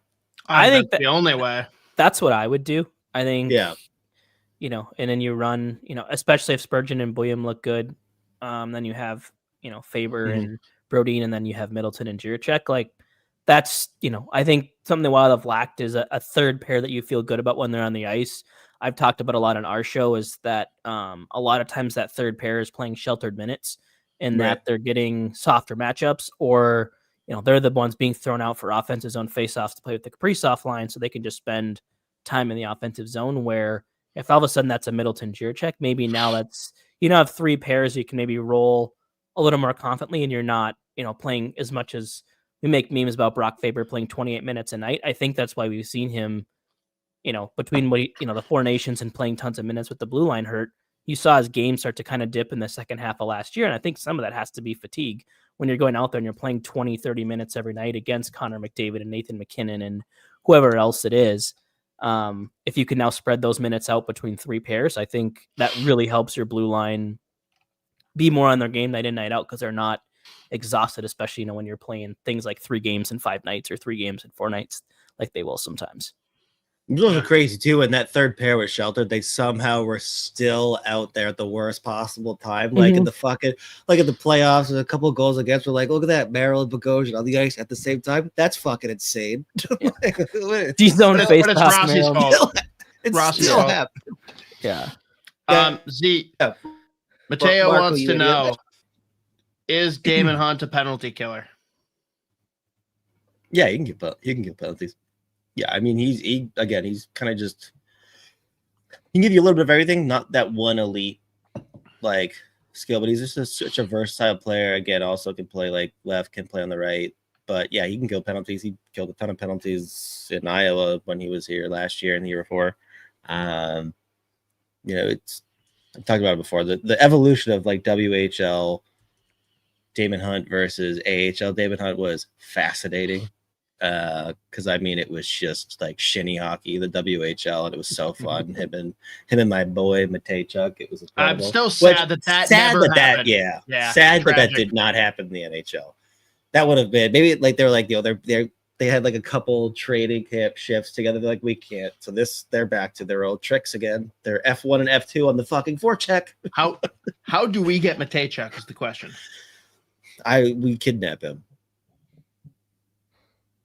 We should have held on to Freddie Gaudreau just for that purpose. Yeah. But yes, Daemon Hunt can kill penalties, so that'll be a help. Trying to see if I can find like any data on ice time shorthanded, but I don't think anyone has that data for the AHL, at least not that I can readily find. I could probably, I'm not be able to get it right now, but I think I could probably find it on. So we have Huddle and Stat again. Cool. I don't think Hunt played under Hines. I don't think so either. Oh, here we go. Well, he played one game with Minnesota last year, I think. Yeah, had one game in Minnesota last year, and I don't think he was up with Minnesota when Hines got hired. possibly one game. So he's got a good book on him. Fair.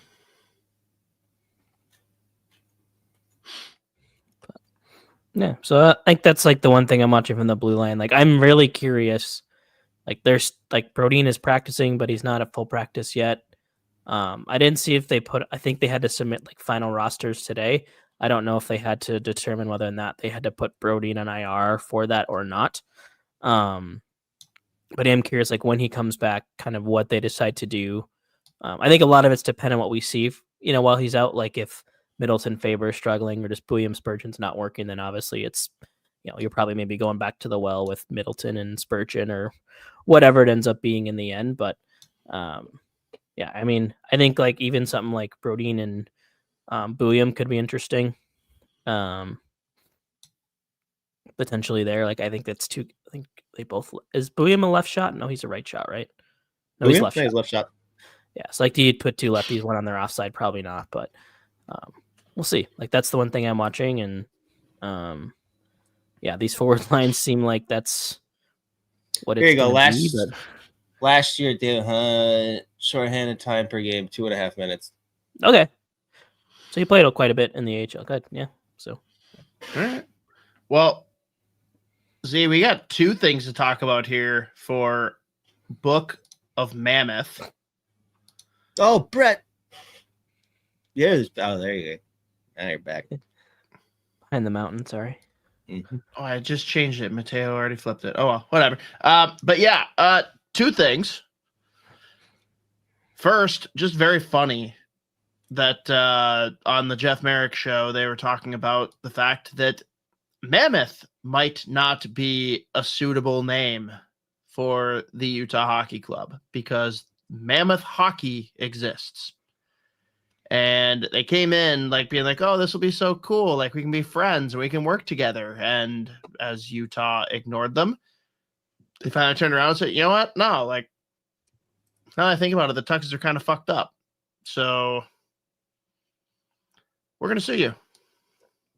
Yeah, I think I remember seeing something about this last year, and I think it was something on the lines of when they were going through like the trademark process that they reached out to this company and like, yeah, like we'd love to do like some collaborations, and they were like, sweet, yep, that sounds great to us, like all good. And then yeah, to your point, like since then they've just kind of ghosted them, and they're like, well, now we're gonna sue your ass. So yeah, that'll be interesting if they get into that lawsuit, and I would imagine the deal is they'll probably end up paying them some royalty. Like I don't think after all this they would rebrand the team again, but they'll probably end up having to pay for that in some way, shape, or form.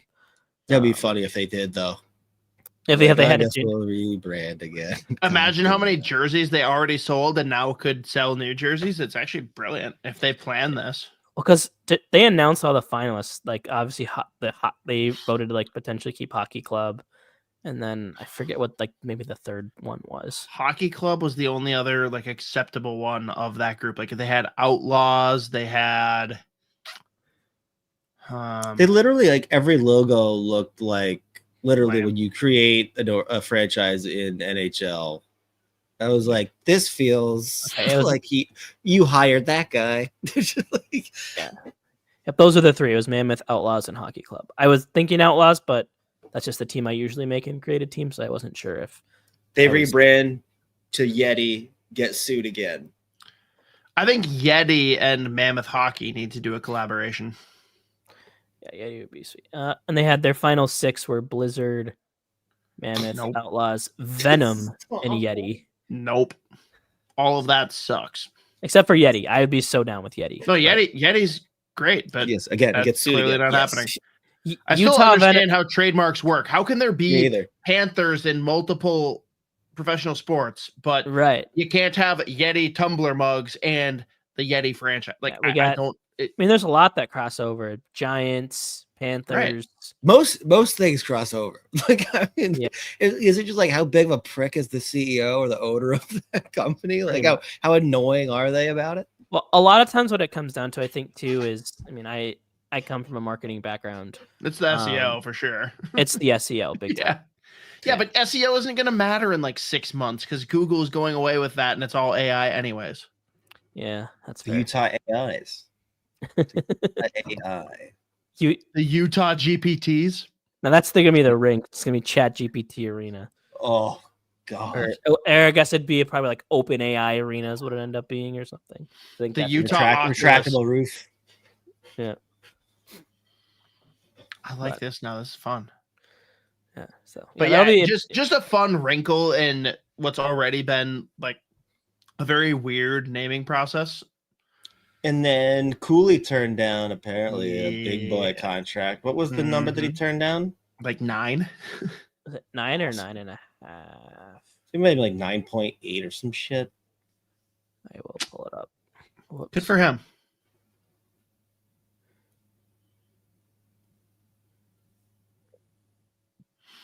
What if he signed a like sponsor deal with Mammoth Hockey?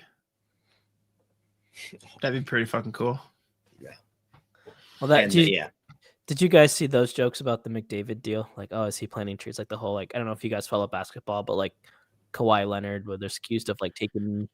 That I don't follow basketball for shit, but the Kawhi Leonard thing is wild. So there were a bunch of jokes about that with McDavid, like, oh, is he like investing in a tree company or something too? Dude. Yeah, that whole thing is still very confusing to me. How that all came to be. Okay, let's see. 8 by 9.6 was what he turned down. Get that Nice. bag, boy. And Dom Lucian of The Athletic, who does contract projections, has his market value based on everything that's happened at 11.5 million. So he was probably He right. is worth $1 million less than Connor McDavid. Let's fucking go. He was what 65 points in like 70 some games last year, I think, right? Yeah, he's gonna. That line is gonna torch this year. It's Yeah. gonna be so fun. Yeah. So what are they doing? Is it him, Paterka, and No, I think it's him, Keller, and Gunther, isn't it? oh, yeah, sounds sick too. That slaps so hard. I Yeah. gotta say though, I brought this up to Z. Brett, you probably will be disgusted by this because Mankato, but I need all 5 to make the Olympic roster. Not this year, but in 4 years. I need a line of Cooley centering Nyes and oh wow, what are you doing? I told you I don't hate the Gophers. Also, your lighting is like weird to the point where I thought you were wearing black or navy. Definitely not maroon. No, it's black. Oh, it is black. All right, that Yeah, helps. it's black. All right, I feel better now. But I need Cooley centering Nyes and Snuggerud, and I need a D pairing of Faber and LaCombe. It would be Give me cool. that, Bill Guerin. Give me that. I mean, could it happen this year? No, but like, No, but Is that- in is that 4 years? I don't think it's unreasonable in 4 years. I think it needs at to all. happen in 4 years. It'd be sweet. Or at Mhm. least like I don't know. Do they do like? They don't do like debt. Like yeah. Could it maybe work out for like a 4? I guess that's the same as Olympics though. If you do 4 nations, but yeah, I mean it could happen. I would accept it as 4 nations. That'd be fine. Yeah, I wouldn't rule it out. I mean, those are all players that are getting paid, and that in 4 years should. I mean, LaCombe obviously got paid. Cooley's going to get paid. Faber's already gotten paid. Nyes got paid. And who was the other one that you had said? Snuggerud's the only one left, and he's got a minute before he's going to get his next payday. But it's very funny that he's like been making the media tour, and they're asking him about like, oh yeah, how nice is it to not have to go to class? He's like, my classes were the biggest joke. Like He's like, One- you think I was going before? Yeah. like what was the earliest? You didn't have any 7 a.m. classes. Oh, I actually did have one. What was it? Bowling. I had bowling as one of my classes. I don't know, but I know it started at 7. That's what I don't know what Yeah. it was. I don't really know. What I'd have class to it ask was. my nerd what all happened in that class. But I'm just like randomly now going through. I wanted to just see like some of like the time on ice for Hunt last year. He had like 3 or 4 games where he was killing like 5.5 minutes worth of penalties. like that would suck, dude. In the AHL, killing 6 minutes. That sounds great. Yeah, at least he's done it. So I don't know. I don't think did we get power play or penalty kill today in practice? I don't think we did. But I'd be curious. I would imagine they'll do that at some point this week. So interesting to see if he gets reps there.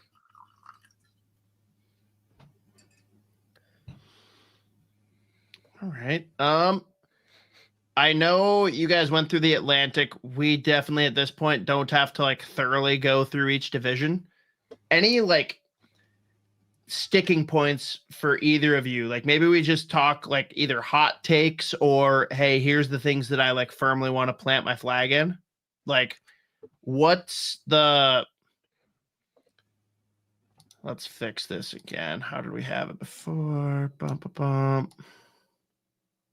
I love that the Athletics, the title of their McDavid article, winners and losers of Connor McDavid's contract extension. Oilers get a discount. Leafs miss out. I'm like, how can we make this about the Leafs no matter what happens? Always. I know that was the other big spec, but it's just like it was Myrtle writing it too, so he like couldn't help himself.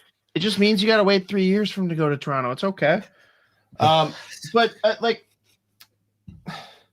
I feel like there hasn't been much movement from last year. Like there's some teams that people care about that like you're going to be strongly opinionated on getting in, getting out, but like largely consensus, like there's not that much that's going to change. I'll just lead, I guess, like Pacific Division. I don't think that a single California team makes the playoffs. And everyone on the internet disagrees with me. Like the Ducks are the fun, they're going to make it in pick. And I think that they've still got some shit to figure out. They will be better. And I think LA their blue line is a disaster. I cannot endorse a team with that blue line. Well, was it either them or probably the Canucks? I'll take the Canucks if they stay healthy. And it doesn't have, why does it have to be them or the Canucks? Like, well, okay. Edmonton, Vegas, and then, I guess who's like, those two are the only. I think Canucks. It's not going to be Calgary. It won't be Calgary. Right. It won't be Seattle. It won't be San Jose. I'm going to lean Vancouver until Vancouver proves otherwise. Yeah. I don't think it's impossible, but you have the Anze Kopitar last season, so maybe there's a chip on the shoulder for him there. Did they make any notable? They added Cody Ceci, right? Yeah, it's a downgrade. That's Cup, Stanley Cup or bust. Yeah, how much did they pay him and Brian Dumoulin, the corpse of Brian Dumoulin? Yeah. They basically said, well, we don't want to pay Gavrikov, so we'll split his money between two not good defensemen that we're going to stick on our second pair and be worthless. Yeah, and you've got the question marks around Kempe. Like, is he even going to extend and stay? It's Kopitar's goodbye tour. Does Byfield take a step though? Because we've seen now a couple of years of him taking off. I think yes. Trevor Moore's a solid player. They brought Corey Perry, dude. They're going to lose in the Cup final. Oh, damn it! All right. I forgot about Perry. I take it all back. They will lose in the Cup final, but besides that, like can't win with Kevin Fiala though. A bunch of execs said that. So true. That's a good point, Brett. It's a good point. The one that makes me hesitate. Yeah, the one that I want to plant my flag in. I said this on our show. Obviously I'm big in analytics and stuff, but a lot of the models are really high on the Winnipeg Jets, and when Connor Hellebuck is your goalie, that's fair. But like I look at their roster, and it doesn't really scare me. Mm-hmm. Like you look their at forward depth is scary. Yeah, Jonathan Toews at 2C and Vlad Nemestikov at 3C really makes you shudder in your boots. I don't trust Toews. The rest of that though, like it does. You mean second line right wing Gustav Nyquist? Yeah. Is this daily face-off or is this like their actual lines? This was yesterday from Murat Atis, who is the Winnipeg Jets beat reporter yesterday at 1:11 p.m. They have Adam Lowry and Cole Perfetti on IR, but I don't know. Like they have good player. Something feels like Sandberg too. I think's on IR too. He is on IR. Like in their blue line, like Morrissey, DeMello, and then like their bottom four. Hayden Fleury, Neil Pionk, Logan Blue Stanley, line, I'm with you. Like blue line's questionable. It's Luke Shen, Colin Miller. Like like I don't want to insist to say like I think Winnipeg will be bad, but like they seem to be kind of this consensus like top team in the division. No. I don't think they're better than the Wild. I Right. don't think they're necessarily better than the Blues. I'm pretty high on Utah this year as well. I think I had Utah at 6 on mine, but like for me, like I don't know I don't know how the Central's going to go. Like I think there are 6 teams who will legitimately be in the mix. Yeah. Like there's no clear number it's 1 six. for me, It's but 6. like the flag I'm putting in the ground is that I don't think Winnipeg finishes. I'll say that I think in ours said they missed the playoffs. I feel confident saying I don't think they're going to finish as a top 3 team in the Central. If Dallas could add like half of a warm body on defense, I'd firmly pick them to lead the division, but their blue line is not good. It's not. Well, I mean, and just sticking on Winnipeg, like you lose Nick Ehlers, you replace him with Nyquist Yeah, like and that's Taves. They didn't use Ehlers though, in fairness. but still, I mean, we watched what Gustav Nyquist is cooked. Like we watched him enough last year. Like that guy has nothing left. Dude, as long as he's not there for the zone entries, you're fine. And Jonathan Taves hasn't played in what now, like 3 years? Oh, yeah, Taves I'm putting no Right? stock in. I look though, and again, this is before the injuries, because I'll be honest, I have not followed what the health is for the forwards in Winnipeg, but their bottom 6 was among the best in the division when healthy. Also, And they speaking of- have the top end talent. They're not like going to have the best first line, but like, dude, Kyle Connor's no fucking joke. I think that Scheifele, for some reason, like gets dogged, and he's a good fucking player. Like they've got the guys that can do the big work, and they've got the bottom 6 when healthy that can do their thing. But yeah, if all those guys are hurt and they are relying as heavily on Nyquist and Taves as they are, then yeah, that's not good. I was expecting Taves to come in as the 3C to start the year. So that definitely changes things if they think he's the 2. Yeah, like I think they're gonna get off to a slow start. So I think it's when they like I view them very similar to the Wild. Like they have a very good top line, a pretty good like 1-2 punch on the blue line, and then it's a lot of like middle of the lineup players after that. Some young players who you wonder if they can step up. Like they just, they have Connor Hellebuck, who obviously that guy can steal games, but we'll see. I think like goaltending is really hard to be consistent. He has been consistent, but there are going to be down years. And I think in a year where, it's Hayden Fleury and Neil Pionk and Logan Stanley and Luke Shen as your bottom 4 defensemen, like I could see bleeding some more dangerous chances and those turning into goals, and maybe Hellebuck being a little bit more like top 5 range versus like the clear cut best goalie in the league. So we'll see, but that's when I want to plant my flag in. Also weird. I was just looking at Dallas's because someone brought them up. Apparently Sam Steele has been playing on the top line with Rupe Hintz and Mikko Rantanen. So that's interesting. Sam Steele slander is just unnecessary. I'm not slandering. I just like that guy's just kind of played everywhere. He has. Also, Their blue line fucked. That's all. Their third line left wing has, I don't even think there is no vowel in his. It's like a 10-letter last name. There's not a vowel to like letter 6. That's awesome. HRYCKOWIN. Justin. Is Y not a vowel? Isn't it like a tweener? Yeah, kind of, I guess. But It's an AH. It's solid AHL player, bottom like NHL tweeter. I have decided over the last couple of days, because you started this off like it's a pretty similar somewhat year to last year, like league wide. Given that, I wasn't actually as confident like on like day 2 or 3 of free agency, but given like the lack of like movement where like one team picks up big dogs, like this might be the actual Carolina Hurricane year where they are just like one of, if not the best team in hockey. They are the ones that made the. I know, but like Ehlers, Aho, Jarvis, Blake, Stanko, and Svechnikov, Martinuk, Stahl, Kid. That's a nightmare third line, by the way. Like that's just getting murdered at 800 miles an hour. Who's gonna rock this year? Third pair of Nikishin and Gostisbehere. Like that's probably one of the best third pairs. One more pairing up. DeAndre Miller and Jalen Chatfield. I think Miller is gonna fucking rock in Carolina. Oh, I agree. I talked like in the offseason, like I was not opposed to if Jonas Brodin was going to be moved. He was like one of the few players that I would have had interest in. It's not just that though, man. It's straight up that Carolina makes defensemen.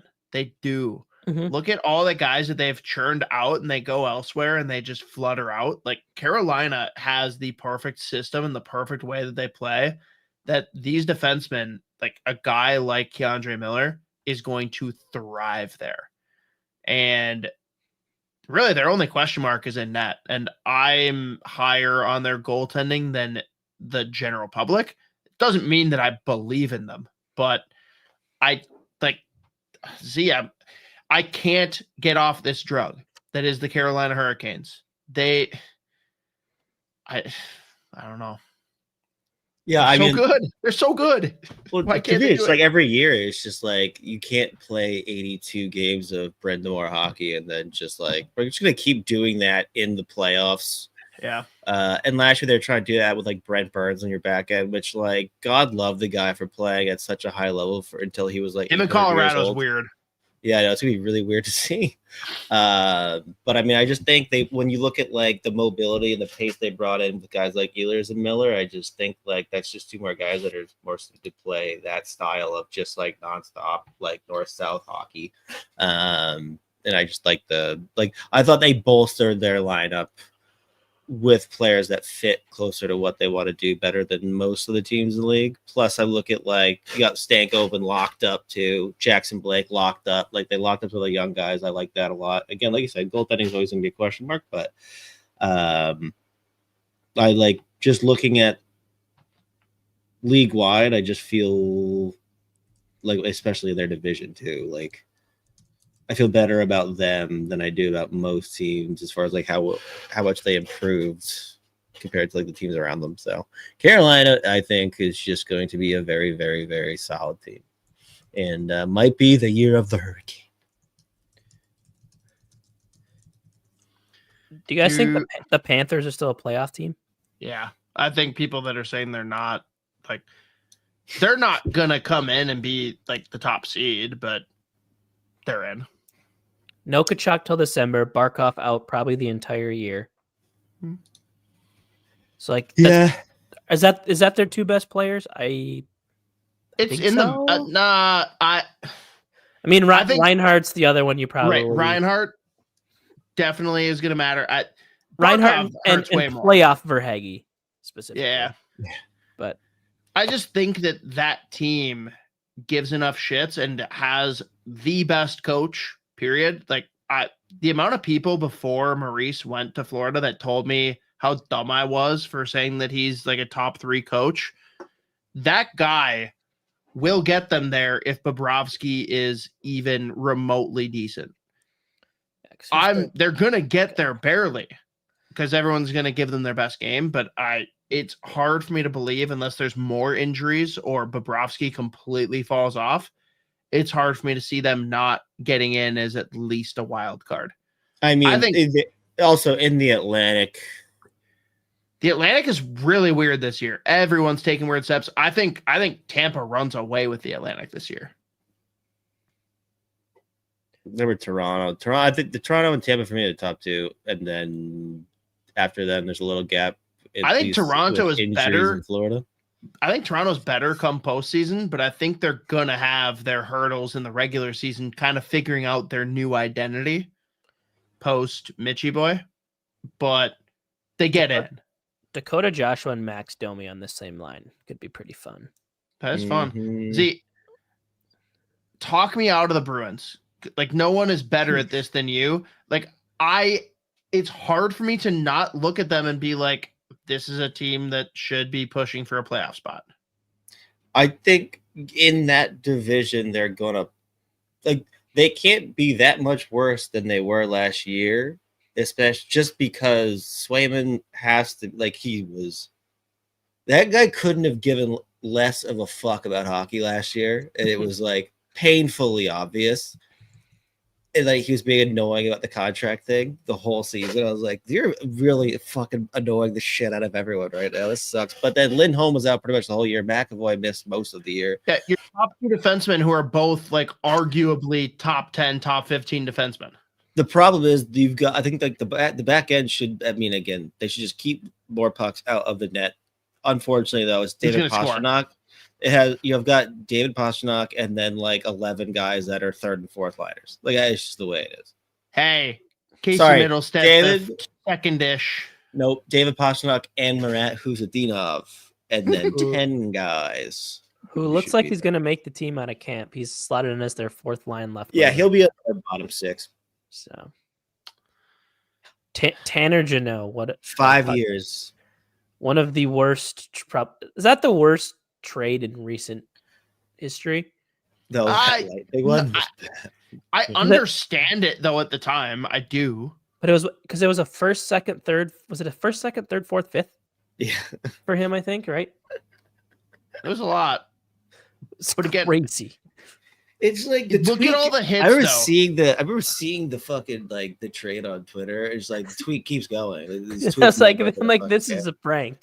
This is like how many drafts that like they had to like do a thread for the amount going back. Yeah, but they're like he scored 20 goals and fought 100 times. Guess what? Everyone shit just as heavily on the Hagel deal, and oh, weird, he's a fucking stud. No, I don't think it was that aggressive at all. People were pretty fucking up in arms about Hagel. Hagel had skill though. Like Janot is just kind of a. I'm not arguing the player comparison. I'm saying the reaction from fans was the same. Yeah. And I think Janot was never going to be what like Hagel turned out to be. That's not my argument. My argument is there was a world where Janot could have worked. It just didn't end up happening. Yeah, I mean, like I remember as bad as it could. I remember like 5 or 6 games into his Lightning tenure. I was like, so this is going about how we all thought it would, though, right? Like, if we're all being completely honest with ourselves. Yeah. There's really one other thing I at least wanted to like, and this is going to be like 2 minutes. What's crazy about like this season as far as young players, like 2025 or this past draft, we all talked about how like in comparison to the last few years, really weak. We're looking at 5 guys making opening day rosters, including Ben Kindle. Yeah, I was hoping that wasn't going to come up. I think that's just an effort to get McKenna. I mean, listen, a couple of those guys are going to be like get there a couple games and they go back down to their junior teams, whatever. But like, do you think it Coots is crazy sticks that around? 5 of them? What? Do you think Coots sticks around? Probably not. I think he's like significantly. I mean, it's possible. He does play like he is one of the players who plays like his game is an NHL game. That being said, I think he's gonna be better served at least do one more year of the dub. But he's gonna like McTavish got his 8 games, 9 games his rookie year, looked really good and still send them back down. But it's just crazy that 5 different guys are as of right now projected in opening night lineups, especially when you look at just like the 2025 class as a whole, how we all like characterize it as like it's a weaker class as far as like top talent goes. But I don't know, it's just cool. Ben Kindle was obviously the big one. Kindle and Coots were the ones that were crazy that I don't think anyone really would have been confident or expected. Kindle's not the one I'm excited about. That blue line, man. Holy shit.